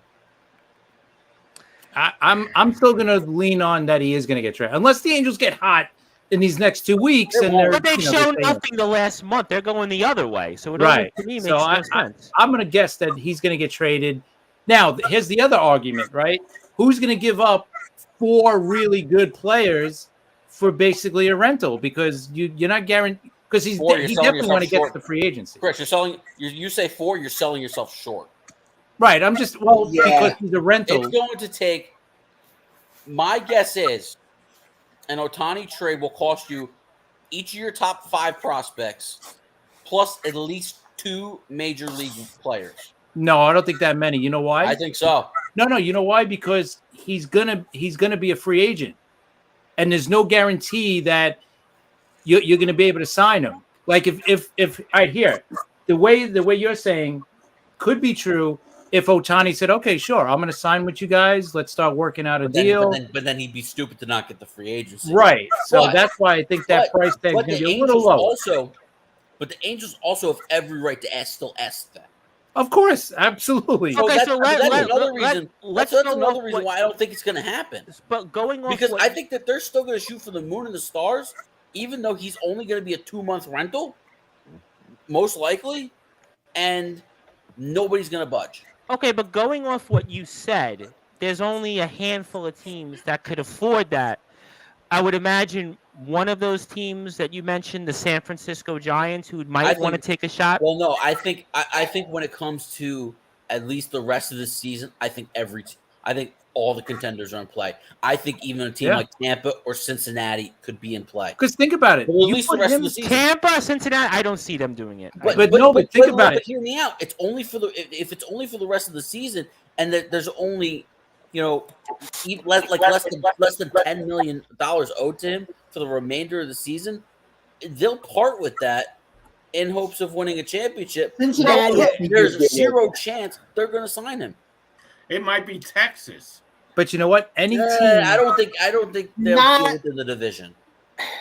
Yeah, any Texas team that goes, I don't see them doing that. Any team that trades for him, or their thinking is any team that trades for him thinks, hey, we add this guy, we're going to be in the World Series because we're adding an ace pitcher and a middle of the order batter, right? Yes. So that's their thinking. Like, okay, I'll give up 4 of my best prospects for this guy. Well, I think San Francisco and Arizona would make sense, right? Those would be 2 teams I think that would make a lot of sense, right? Arizona. Gotta be honest. You know where I want him. You know where I would want him to go. That goes. I knew you were going to say San Francisco's organizational philosophy, though. They don't. I don't think that. I can't remember the GM's name, but I don't think he's interested in trading that kind of a haul for one piece, no matter who it is. It just, of course, that goes it's more the owner too. Of course, it's more the owner. Obviously, the Angels are going to still ask for a ridiculous amount, and in the end, I don't think that any team is going to be able to meet that. I don't think that they're going to come off their high horse and lower their price just because he's a rental. Like this is not your standard top tier player at the trade deadline. This isn't last year's Juan Soto. And well, I actually have a question from Mr. Gonzalez. Does Soto get traded? No. Padres are getting hot right now. Yeah, they're not going to sell. They're not going. The Padres are not going anywhere. The Padres are not a good base. Padres are not selling right now, but they will. Maybe in the offseason. I could see them trading in the offseason. The Padres will not sell, but I don't think they're going to be aggressive buyers. I think they're going to. I don't think they have to because listen, Blake no, they Snell got right the now, talent. Blake Snell is hot right now. You got Blake Snell will cool off. Blake Snell will cool off. They still have a good team. I think they're in a different spot than the Mets. I think they might tinker with their, like a small additions. Like they're a team that if they get hot, they're dangerous. Machado's starting to heat up. Tatis is in the lineup now. I still don't know that they make the playoffs. No, but I think they're 2 games ahead of the Mets, so they're 5 back. I think 5 back of a wild card. They won today over the Phillies. I mean, they're starting to heat up. So they're a team with the pitching starting to heat up, the lineup there. they could make a move. So I think that we all answer Soto doesn't get traded. Somebody wants to say hello to me. My friend Mr. Zero Day is from Wrestling Championship Entertainment. Wants to say hello to everybody. And hi, Tom. I'll definitely see you tomorrow night because I have a feeling a lot of wrestlers are going to be with us tomorrow. But Justin agrees with John Gonzalez and that it will take a huge package. And anybody else then you guys think gets moved? I've got one. Yeah, jump in. Can Corbin Carroll go 35-35 as a rookie? 35 homers, 35 stolen bases. Yes. No doubt. Yeah. He's for reference right now, he's at 18 homers and 26 steals. So he'll get the 35 steals. So do you think he's 17 home runs in 70 games? About so 17. Do you think he's got Rookie of the Year on lockdown? Yeah, he's looking at the year, no doubt. He's at 18 homers. I don't know. 48 I don't think it's a short thing. 35 stolen bases is 35 home runs. I don't know. I think what we've seen from Ellie De La Cruz is going to push Corbin Carroll to the very end. Because to me, Ellie De La Cruz is the single, hands down, most exciting player in baseball. Here's a question: Does Kodai Sang get himself into the running with a big second half? I think he could be a top three. It's hard for a pitcher to win that award. See, the thing is, as good as he's been, he's not the best rookie on the Mets. It's Francisco Alvarez. But I think both those guys could be in the top 5 Rookie of the Year conversation. That's for sure. De La Cruz has got some work cut out for him. I'm going to say Carroll still has the edge just based on the statistics. Carroll also started the season, so in the big and Carroll's going to be a top 3 MVP also. He's got 63 runs scored, I think. He's got Acuna 48 probably. RBI. If Acuna does what he's doing, he's going to get the MVP. There's no question about that. I mean, we're talking. But I think Carroll's going to be right there, second or third. Yeah, I would actually argue I would take Corbin Carroll over Ronald Acuna.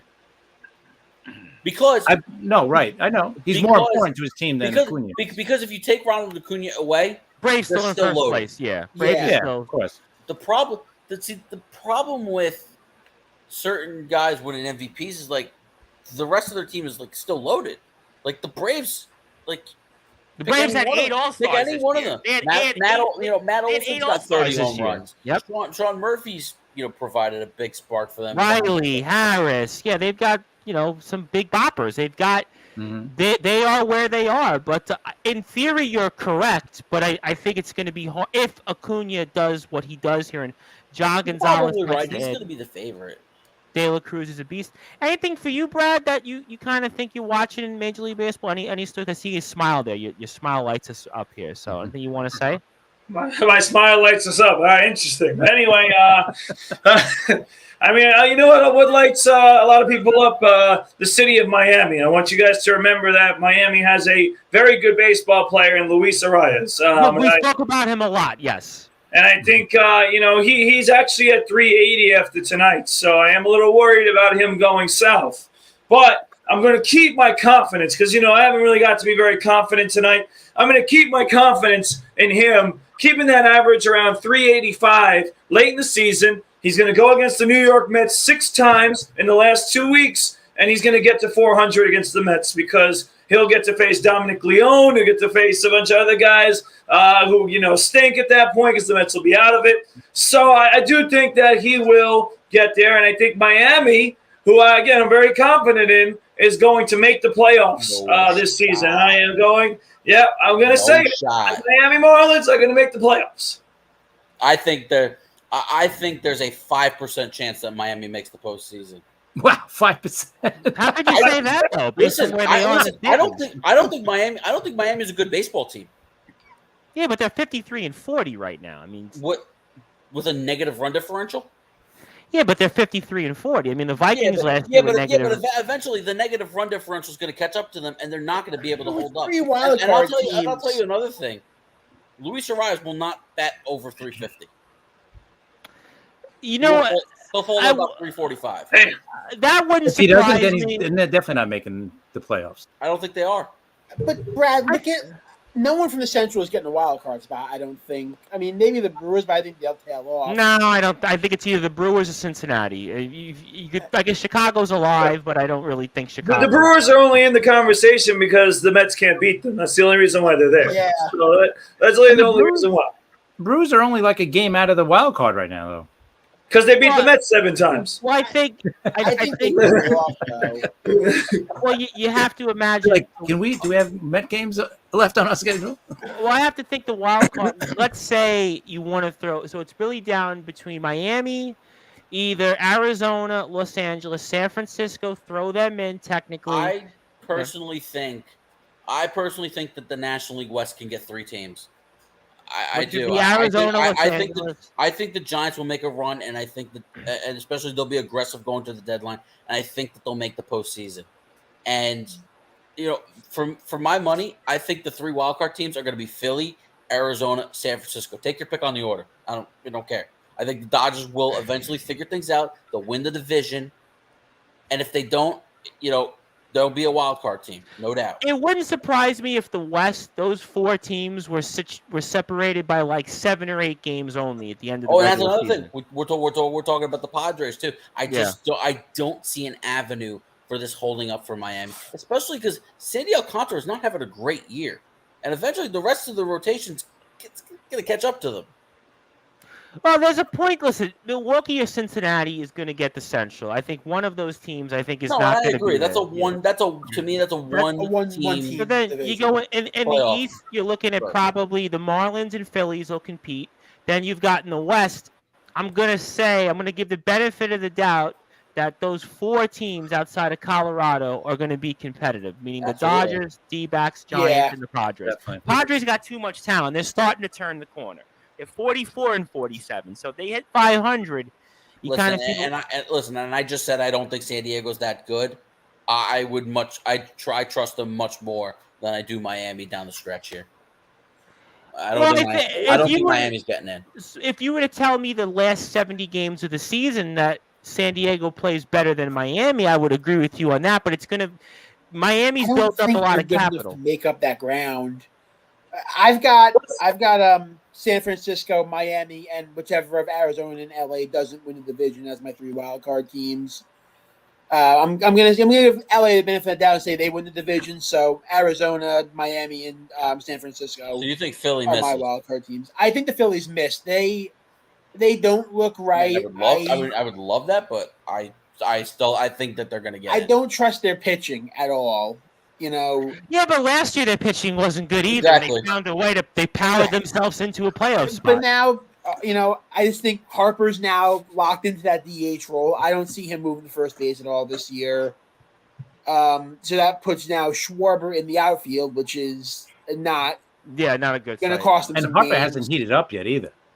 Yeah, I don't think Real Muto is doing what he usually does this year. I haven't been impressed with him from what I've seen.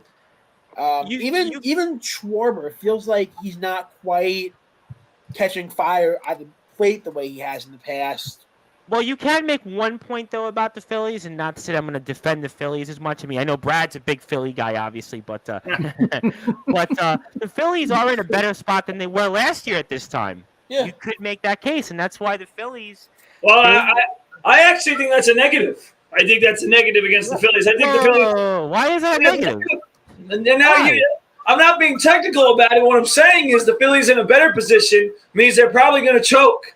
So I think that, it's going to go the opposite way with the Phillies. But listen, I'm looking right now. The Marlins play the Mets 6 or 7 times. They play the Nationals 6 or 7 times in the month of September. I mean, they got everything they want as long as they can hold up for the next couple of months. And again, the Mets are going to be out of it. The Nationals are definitely out of it. They're going to get a lot of wins in September, and if Sandy Alcantara figures it out, forget it. I think that's going to be a key. I got to follow up for everybody here. Here's the issue real quick. Here's the issue real quick. Who would you rather trust as a 1-2 punch? Sandy Alcantara and Jesus Luzardo, or Zach Wheeler and Aaron Nola? For me, it's Zach Wheeler and Aaron Nola. It's not for me. Nola hasn't been good since before. I think I might be inclined to say Alcantara because he's proven he's been a number 1. I might be inclined to say that. So is Zach Wheeler. So now you're comparing Nola to Luzardo, and I'd take Nola over Luzardo. Even if Nola struggled this year, I would still much rather have him over. Well, you know who's been better? Walker's been better than both of them for the Phillies. There you go, Ty Walker. Right? I absolutely trust. Why did you have to say that, Chris? Why did you have to remind us that? Just throwing that out. It's been so long since I've really been impressed by Aaron Nola. I think at this point, this is who he is as a pitcher. I don't think. Let me ask you guys. Other than pitching against the Mets, I have not been impressed with him since probably 2019. If you don't mind, I want to ask everybody a follow-up before I move on here. When it comes to the Marlins, obviously Marlins, for the first time that I can really remember in a long time, are real contenders this year. Obviously, a lot of things have worked in their favor, and this is kind of the first time in really, I want to say, over a decade that they could be a team that could possibly be a buyer at the deadline. Do you guys actually think that the Miami Marlins will actually do anything in a couple of weeks? Anybody could jump in here. Listen, I think they should. As little confidence as I have in them, I think they should. And I do firmly believe that this is the beginning of something pretty special in Miami. I don't think it's this year, but they're right there. Though. Listen, we talked about they are right there, and I'm still not believing that it'll hold up. But that doesn't mean I don't think that the future is not bright. The future, I think, is very bright, and they're going to be good for years to come, especially with Yuri Perez, Alcantara. They do have the pitching. I think that will eventually develop into really good starters and be a force to be reckoned with. So if I were them, I would take a shot. Absolutely. Rob, you were going to jump in there.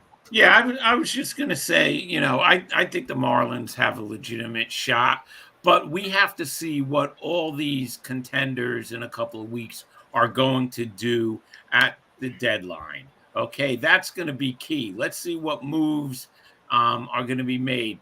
Are the Phillies going to make some good moves? Are the Marlins going to be buyers? That's the key. So right now, I think it could go either way with the Phillies and the Marlins. But I think the Marlins have a shot, definitely. I'll even go further. I think if the Marlins don't go for it this year, they are doing themselves a disservice in future years. Because this is a chance for them to tell this young core they have, we believe in you. You're doing well this year. You're in contention. We believe in you. We're going to go out and we're going to get you pieces around you to give you a legitimate shot. And I think not doing that sends a message that they don't think this core is the core they need to win with. So to me, not only should they buy for this year, I think if they kind of punt on this year, it's going to hurt them in future years. Well, the reason I bring them up is the first time that I could really think of, right, in a long time at the Marlins. So the real question is, what's going to be out there? So we talk about teams being buyers or teams being sellers. So what's going to be out there? Salvador Perez. Well, St. Louis is selling. You could get Arenado. Jack Flaherty would help them a lot, I think. Right? You can get Goldschmidt or Arenado. I like that Salvador Perez. That's a good one. Yeah, they need a catcher down there. Jacob. That'd be great. I got one name for you. We touched upon him briefly, and I was curious on what people think because they're technically in first place right now for what that's worth. That's the Cleveland Guardians and Shane Bieber. I think Cleveland should definitely trade Bieber. First of all, Shane Bieber might be getting Tommy John surgery. Exactly. He's not with concern for him not starting, and I think we need to know what's going on with him injury-wise before we make any kind of decisions on where he ends up. And another team that's going to sell too is the White Sox, and they got some pretty good talent. Yeah. So there's going to be more sellers than we think. In Miami with the Cuban population down there. If I'm Miami, if you want to swing for the fences, Dylan Cease and Luis Robert. Yeah, White Sox aren't trading those guys. Those are untouchables. Can I make anyone laugh? I don't know about that. Let me make. No, they're young. No, you trade their other guys. You could trade who's their other starters? Giolito's a free agent. But I don't. Yeah. He's not You're going to that trade good. him. You're going to get rid of the other guy. Kopech, I don't think the Marlins want Kopech. Lynn. Yeah, Lance Lynn's going to What's he go. got left? You're not trying. If Cease would, You know what? I'd rather go to St. Louis, and I've heard this name floated out there, and trade for Jordan Montgomery. Yeah, he's not bad. I'd rather do that. I'd rather do rotation that guy. than trade for. I'd rather do that than trade for Giolito or Lynn. To be I honest, was going to say, Lynn, you could definitely get Lance Lynn after the year he's had. Yeah, I'm sure Yeah, that. definitely. Yeah, for why nothing, shouldn't though? You could get him for nothing. But I think the Marlins need a bat. Peterson at that point. I think Chris, you hit it on the head with Perez. I think Perez from Kansas City, a bat, a catcher, and maybe even a reliever from Kansas City, because they could shore up that closer role too. I mean, they have a good bullpen to begin with. They get a nice closer like that guy from Kansas City. They are business. And let me just remind John Gonzalez of a reason why I have confidence in Miami, not just because of the team. If you have not forgotten, the Miami Heat were in the finals. The Florida Panthers were in the Stanley Cup. Everything's going well in Miami. And right now, I think the Marlins are going to join the party. I'm not saying they're getting to the World Series. I'm not saying you're missing something. The Dolphins are overrated. Well, we'll get to that soon. Trust me. We'll get to that soon. But I think the Marlins are going to make the playoffs. I really do. I think it's going to continue that. Well, listen, things in Miami are going so well right now, if you believe tabloids, that Jimmy Butler punched above his weight class with Shakira on a date, if you go that far. Yeah. That was impressive. That was very all I'll say is that, I wasn't in Miami that long ago, and things that went very well. So when you were in Miami, you didn't get a chance to maybe try to score Shakira's phone number then, right? No, but what I did get to taste was some winning life in Miami, and I think that I'm saying that I might have to go back because things have been going very well since then. So Miami, there's something about there. There's something with winning that you go there and you feel better. You're winning. I mean, it's a good place right now to win, and I think. Even though the Marlins don't get a lot of fans, I mean, some more people are showing up. Well, I was going to say, attendance is actually up this year. In some of these cities, and I want to say a little also to the Painmaker, Mr. Joshua Allen, of course, of our very good friends, Tennessee Backyard Wrestling. Hello, Mr. Allen. Of course, he does a great job in his own right on the mic. But, some of these cities, Cleveland attendance is up a little bit this year. I think 23,000. Miami attendance is up for what it's worth. I mean, you've got Tampa attendance is up for what it's worth. Baltimore attendance is up for 23. Baltimore got 23,000 tonight playing Miami at home. Baltimore draws when they're a good team. Yeah, but some of these cities we spoke about, Cincinnati, the last couple weeks they've played, attendance has gone up. I mean, everyone wants to see Ellie De La Cruz. Well, that's true. But speaking of De La Cruz, how about the year Brian De La Cruz is having for Miami? There you go. A big part of There's another one. Yep, Brian De La Cruz. Yep. Excellent point. No, yeah, he's been great. Solaire's had a good year. I mean, they got some players down there in Miami. I'm telling you. John Gonzalez, you could hate. All right, and also, by the way, I'd like to add, John Gonzalez, that going to Miami and getting that winning culture will also help in my picks this year for football. So I want to remind you, that's another reason why I think I'm going to win and do better than you. So just to remind you. Well, we're not that far away from that. And before I go into closing thoughts, some teams of note where attendance has picked up this year. You look at Milwaukee, 30,000 this year. You've got obviously, Arizona's a little bit up, 22,000 and change. Cleveland, we just spoke about, averaging 22,000. Baltimore is at 21,000. You look at even it's a small increase, but Tampa's at almost 18. Miami's at 13. I know it doesn't sound a lot, but for these cities, they were drawing 9, 8, 10,000, 11,000 in average, and their numbers are up a little bit. So that's a good sign. Texas is at 30,000. So, Minnesota's at 23.5. So Cincinnati's at 22 and change. So it doesn't sound like a lot, but, in August, you're going to see those places probably like 28, 29, 30,000. And that's going to help those cities. So maybe it makes a move for those teams a little bit easier to kind of balance with their books. And John Gonzalez would like to say Salvatore Perez just called, begging for the Brute not to give him any confidence. That was a good one. Brute, you just love the towels. Well, I mean, you do love the towels. Like, do you still have the towels? I don't have towels, but actually, if you want to go that far, John, I wish I did, because it would rub off pretty well, that confidence and that winning atmosphere I will say this. I wish that you would have rubbed off some of that confidence in our New York sports teams this year in baseball, because the Yankees and Mets have been disappointments. I know the Yankees are still alive, but this was not the season we would have expected. The Mets 42-49, Yankees 49 football season.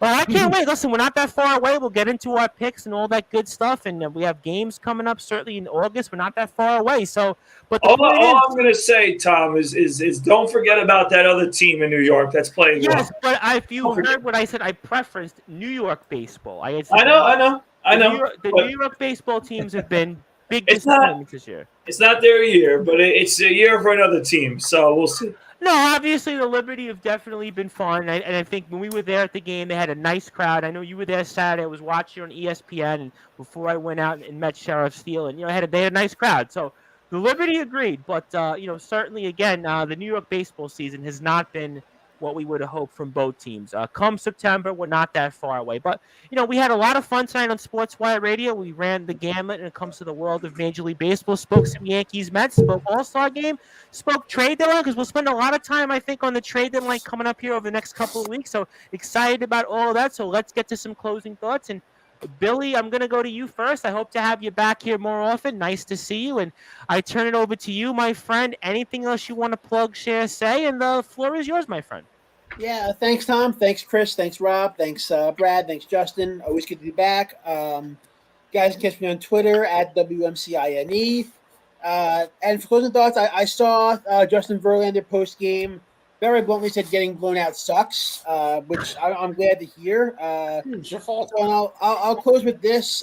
Justin Verlander, Max Scherzer, it's been the most disappointing $80 million I've seen since Game 7 of the Rangers-Devils series.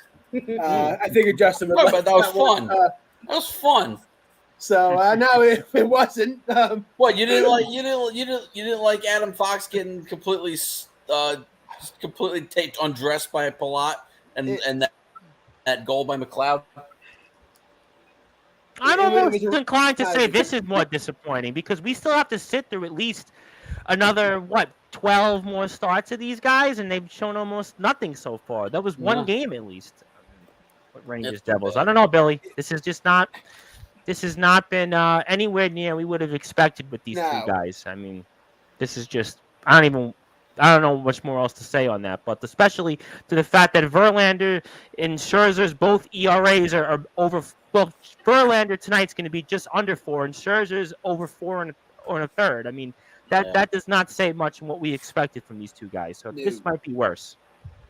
So, all right, so I'll leave you with that. It's you definitely left. You didn't leave on a high note. Closing thoughts are always like on a high note. You definitely left on a low note. So. You know what? Just like the Mets this season, it's going out on a low note. Yeah, well, that's why I can't wait for football. I think at this point, I know, Brad, you got the Liberty, and I definitely will be there with you in a Liberty game, but baseball season to me cannot end any sooner at this point, unless the Yankees maybe turn around the corner, which I'm going to still say maybe it'll happen. But, Chris, I want to go over to you next. I want to give you some closing thoughts. Anything else you want to plug, share, say? I do have the Liftoff Jet Show, and I'm going to play that this weekend because I'm live actually quite a bit these next 2 days, so I'll have some time to play it in between. So I look forward to listening to that as I got a chance to hear the Talking Rivals. Really enjoyed that. So I turn it over to you, my friend, and anything else you want to plug, share, say, floor is yours. Thank you, Tom. Guys, great show as always. Love chatting. Yankees need to take the next 2 against Colorado. They can't lose this series, or else they could probably pack it in after this weekend. But me and Patrick will be talking about it probably on Monday. And his Red Sox are out of last place now, so he'll be happier to chat. He wasn't that happy on the show even this past week. He still was not sold really on the Red Sox right now. No, because he knows it's they're right there. They're kind of they're not so horrible, but they're not that good either. I feel like on the show this season, he should have been more surprised with this team, because they have been, I think, a mild surprise this season. I wouldn't say like a super surprise like the Marlins or the D-backs. They have been a mild surprise this year. Yeah, exactly. I was pumping them up a little bit more than he was before the season, but still, this is about where I thought they'd be. Like above 500, but hanging in there, like they did last year, basically. But yeah. So we'll be talking about that, and me and Sean are going to be hitting up with the Jets with liftoff. We're going to hit up. We're probably going to talk about any questions we have with camp opening next week. Any questions the Jets still have left? Quinnen Williams signed his big deal, thank God. How about that? So we don't have to have that problem Love hanging it. over our head. But the top 2 draft picks for the Jets are still unsigned. So I'm sure that's going to get done, but just throwing that out there. It hasn't been done yet. So Well, the Rodgers deal isn't done either. the what? The Rodgers contract is not officially structured either. Right, it's not restructured. I mean, he has the contract. It's just not restructured. They gotta I'm figure surprised that hasn't been done yet either. That's a little bit worrisome, but I think because it's not affecting this year's cap, they were trying to figure out Q. They're Yeah. gonna have to get the 2 rookies signed. I think they're probably trying because I think they pushed it to where its cap index is like $120 million. So Right. like, they have to they gotta figure out that way to restructure it. yeah, no, I agree. I totally agree. So we'll be doing that this week. So where you can catch us at Talking Rivals, at Liftoff Jets, and myself at CP7NY. Excellent. I'm definitely looking forward to that. I'll definitely be playing that in the rotation. Also, the Talking Rivals, I'll keep in there a little longer until the next show on Monday. So good stuff. We'll see if the Yankees can turn it around. I'm certainly hoping for, because we got several weeks until the actual regular season starts. We want something good to talk about. Justin, I'm going to give you the floor next. Obviously, good to have you back, and want to hear what you have to say and your closing thoughts, and anything else you want to plug, share, say, my friend. The floor is yours. Thank you. It's very good to be back. It's been all too long with vacation and the fact that my job starts later, so I get home later. Now, also, we're on Facebook still, because I can't go in a stream on a laptop. Yeah, on Facebook, which is a big bummer. It's been kind of all over the place, but I'm happy to be back. Yep. Also, I want to say I want to find his name, and I want to give that dude a big hug. The man that created Immaculate Grid, because that is the most addicting, fun game of all time. And by the way, Mets fans, the Mets are in today's grid. Okay. In the newest grid. So you need an Oriole and an Indian or Guardian, Royal and a Guardian/Indian, and a Guardian who won 300 plus games, a Met and an Oriole, a Met and a Royal, and a Met with 300 wins. Okay. A Cardinal and an Oriole, a Cardinal and a Royal, and a Cardinal with 300 plus wins. And obviously, for those who don't know, you want to try to get as lower number as possible. So Tom Seaver's obviously going to be way too obvious, right? Everybody's going to guess Tom Seaver because he's the most famous Met. So you want an obscure Met and Royal, then? Exactly, or an obscure Met. Met and Royal together. What about Ed Hearn? I interviewed Ed that Hearn. one, Rob. I interviewed Ed Hearn. There you go.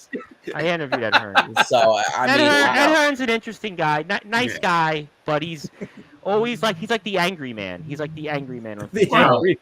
Yeah, well, he had. He's got kidney issues, but even on he's like a pontificator. No, he's a I'm not saying he's a bad guy, but he's like a pontificator, Ed Hearn. I'll give everybody one hint, because this is the first guy I came up with, and I'll tell you damn well it's an obscure name. Angel Baroa. Yeah.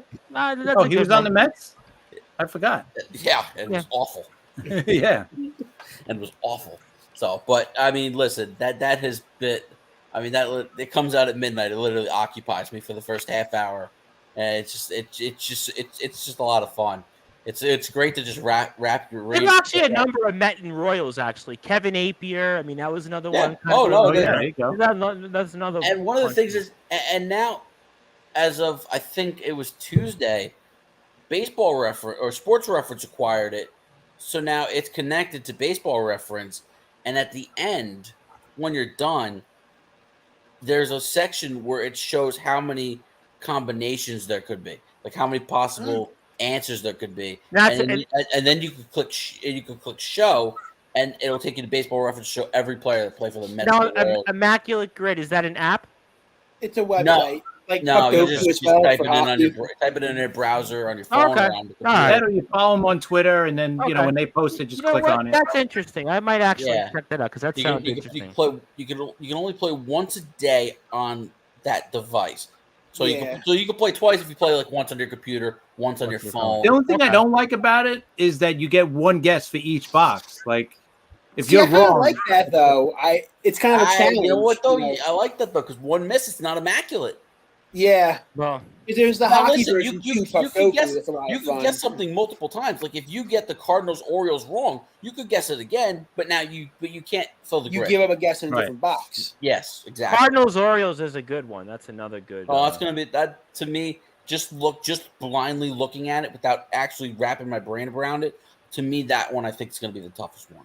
I agree with you. That's going to be. Cardinals Orioles is going to be a tough one. That's going to be an interesting one. Other than that, I'm happy to be back. Hopefully, I don't have too many more late Friday nights where I could be here.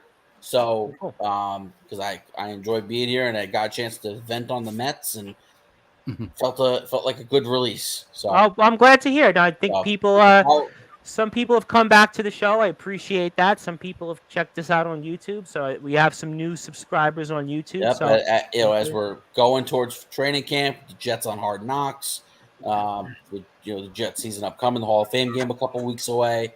Right. It's getting to be a good time, and obviously, I'll still keep tabs on what's going on with the off-season news for the NHL, the NBA. What was the name? The Devils had a minor signing today. Chris Tierney, 1-year, 2-way deal. Nothing major, but a depth piece to fill out the bottom six. And that's kind of just what's left for them in the offseason. I don't think I've gotten a chance to come on here and talk about the fact that they've been able to lock up both Jesper Bratt and Timo Meyer long term. And I think that's just absolute monstrous that, and acquiring Tyler Toffoli. I mean, it's really going to be a top six to really be reckoned with. It's got to be one of the best in the league for sure. Great stuff. Good to have you back, and we'll certainly resume the conversation next week. Rob Maraska, I'm giving you the floor, giving you some closing thoughts. Anything else you want to plug, share, say? Floor is yours. Hey, Tom, one quick thing. Glendon Rush also pitched for the Royals. And the Yes, Mets. he pitched. That's a good one, yep. Right? And I think Ed Hearn's a little more obscure, though. Ed Hearn's a little more and Matt Harvey did, too. If you remember. Barely is an understatement. Barely is a Royal. Anyway, I'm going to have a couple more contests before the end of the year. Chris, I just want to let you know I've been enjoying Talking Rivals a lot. And, I've been pushing it on my listeners and subscribers and stuff. Really good stuff. I appreciate that, Rob. Thank you. Know that. Anyway, so I will have some new contests, and people could catch me on Twitter at @rmaraska and Facebook Rob Maraska. Guys, a great show. Good to have some of the guys back who haven't been on for a while, and really looking forward to next week's show. And one more Cardinal Oriole obscure reference I just thought about. Name is not obscure, but Pete's obscure. He played for both teams. Will Clark. Will Clark played for the Cardinals and Orioles. He ended his career with the Cardinals in 2000. He played, I think, maybe a year and a half with the Orioles. So that would be my obscure Cardinal Oriole reference. But we'll see how it goes on for those that'll play. But we certainly didn't save the best for last, but we saved the biggest for last. That is the brute force Brad Weiss, who I'm sure will have some brute-like comments. I saw some of your stories here. I see some news coming up here next weekend, some summer league stuff I see from you. The brute force. I saw an old friend got a job also, and I saw another one of our contemporaries doing a podcast has your old coach coming on their show and more. So want to give you the floor, and anything else you want to plug, share, say. You definitely know the drill by now, and the floor is yours, the brute force, Bradley Weiss. Yeah, Tom, thank you for another great week of the show. Thank you, Chris, Rob, Billy, Justin, all you guys are coming on the show, and it's cool to have everybody back. So thank you for another great edition of the show. You can follow me on Facebook, Bradley Weiss, on Twitter at BradWeiss20, and searching on Instagram at BWeiss20 or at Coach Brad Weiss. Certainly, yes, there is some news. The first thing I'll mention is that I will be on the court as a player once again next Saturday in the Rivalries Never Die tournament. And the Rivalries Never Die tournament is a full of Nassau and Suffolk teams that put together an alumni group of the best players from their high school, and they compete in this tournament. So we in Plainview are doing it for the first time. We put together a really good group of kids. One of those kids being someone you know, Tom Bryce, and Mr. Nick Nemekis. Our buddy Nick Nemekis, yep. Yeah, I think Nick's going to be a pivotal player this year. He's going to get a little more minutes, I think, now in year 3 for us. So he'll be on the alumni team amongst others from Plainview. So I am very excited. Alan Durek-Tovic, another person we've had on the show, will be on the team. So we are excited for that, and that's happening next week. Next weekend, but we'll talk more about that. I saw next Saturday, right? Yes, and it's taking place at SUNY Old Westbury, which is a very familiar place for me because I played there many, many times. So we know a lot about that with St. Joe's and Westbury. That's going to be an interesting place. A lot of times in there, not winning for me, unfortunately, but a lot of success. I had a lot of individual success at SUNY Old Westbury. So I'm looking forward to that and hopefully winning something there. I think one of your career high games in scoring, I think, was in Westbury. It was. I remembered. It was. So I'm very excited to go back there as a player. The last time I was there, it was actually for a COVID-19 shot. All right, I'm here. So what I was saying is that the last time you got the COVID shot. The last time I was at SUNY Old Westbury was when I was going there for a COVID-19 vaccination. So, I mean, it's been a while since I was there, but certainly I'm looking forward to being back in the Clark Athletic Center. In regards to a few other things, Level Up LI is doing great work as well. Follow us at levelup_LI. And then also, Tom, I got to mention it. You mentioned it, so I got to mention it. And I'm waiting for it. I'm really excited to hear it. Swing the Salt, one of the best podcasts out there, run by the great Gordon Scheuer and Ryan McNeely. They're bringing on their first guest on episode 4 of the show, and you mentioned it, a former coach and my former coach, and that is Mike McSloy. And I think that that is a home run for Swing the Salt. They're doing a great job. To have Coach McSloy come on as their first guest is going to be they swung for the fences because he don't do too many interviews, by the way. No, so I mean the fact that he's on the first guest, he's doing bigger and better things, but certainly Swing the Salt is a big and great thing right now going on in the podcast world. So I'm excited to hear it. I'm looking forward to hearing Coach McSloy on there. So can't wait for whenever that episode is coming out, as I anxiously wait for it, because I think it's been a little while since they're there. So no, it's been a while, a couple weeks. Yeah, so I'm looking forward to that. I'm obviously looking forward to New York Liberty basketball. I'll be back at the Barclays Center, hopefully on Sunday against the Indiana Fever next Sunday. And then I'll also be there in a couple weeks against the Las Vegas Aces, which is going to be one of the biggest games of the year on a weekend coming up. I believe it's August 2nd or 3rd. So very excited for that. And you froze on us, Brad.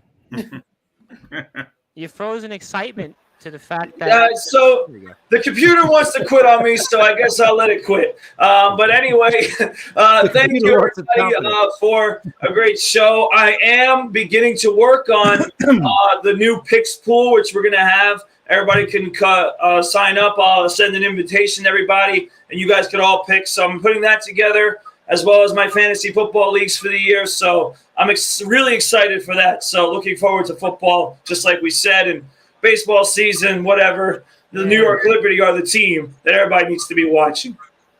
Yeah, I think the football season, I think, will be a welcome breath of fresh air from the baseball season. Obviously, Liberty will definitely catch a game at some point, and obviously we'll look forward to what Michael McSloy has to say. By the way, Brad, I will remind you as a trivia question, who was Michael McSloy's first ever interview? It's Tom Bryce. Yeah, I'm sorry. It keeps freezing on me. It wants to go to bed too. So okay. Well, I just Yes, wanted it to was Tom Bryce. yes, Mike Stoy's first interview, Tom Bryce. Yes. Yes, I just wanted to remind Mr. Scheuer and Mr. McNeely of that Mr. McSloy was made famous by Tom Bryce, but that's here nor there. But we love Coach, and obviously we love the guys. And I actually listened to the last two shows back to back this week on YouTube, so check them out. They're doing a great job, and of course the Brute Force Brad Weiss is doing a great job. Follow him on Instagram at bweiss20, Brad Weiss20 on Twitter, also Bradley Weiss.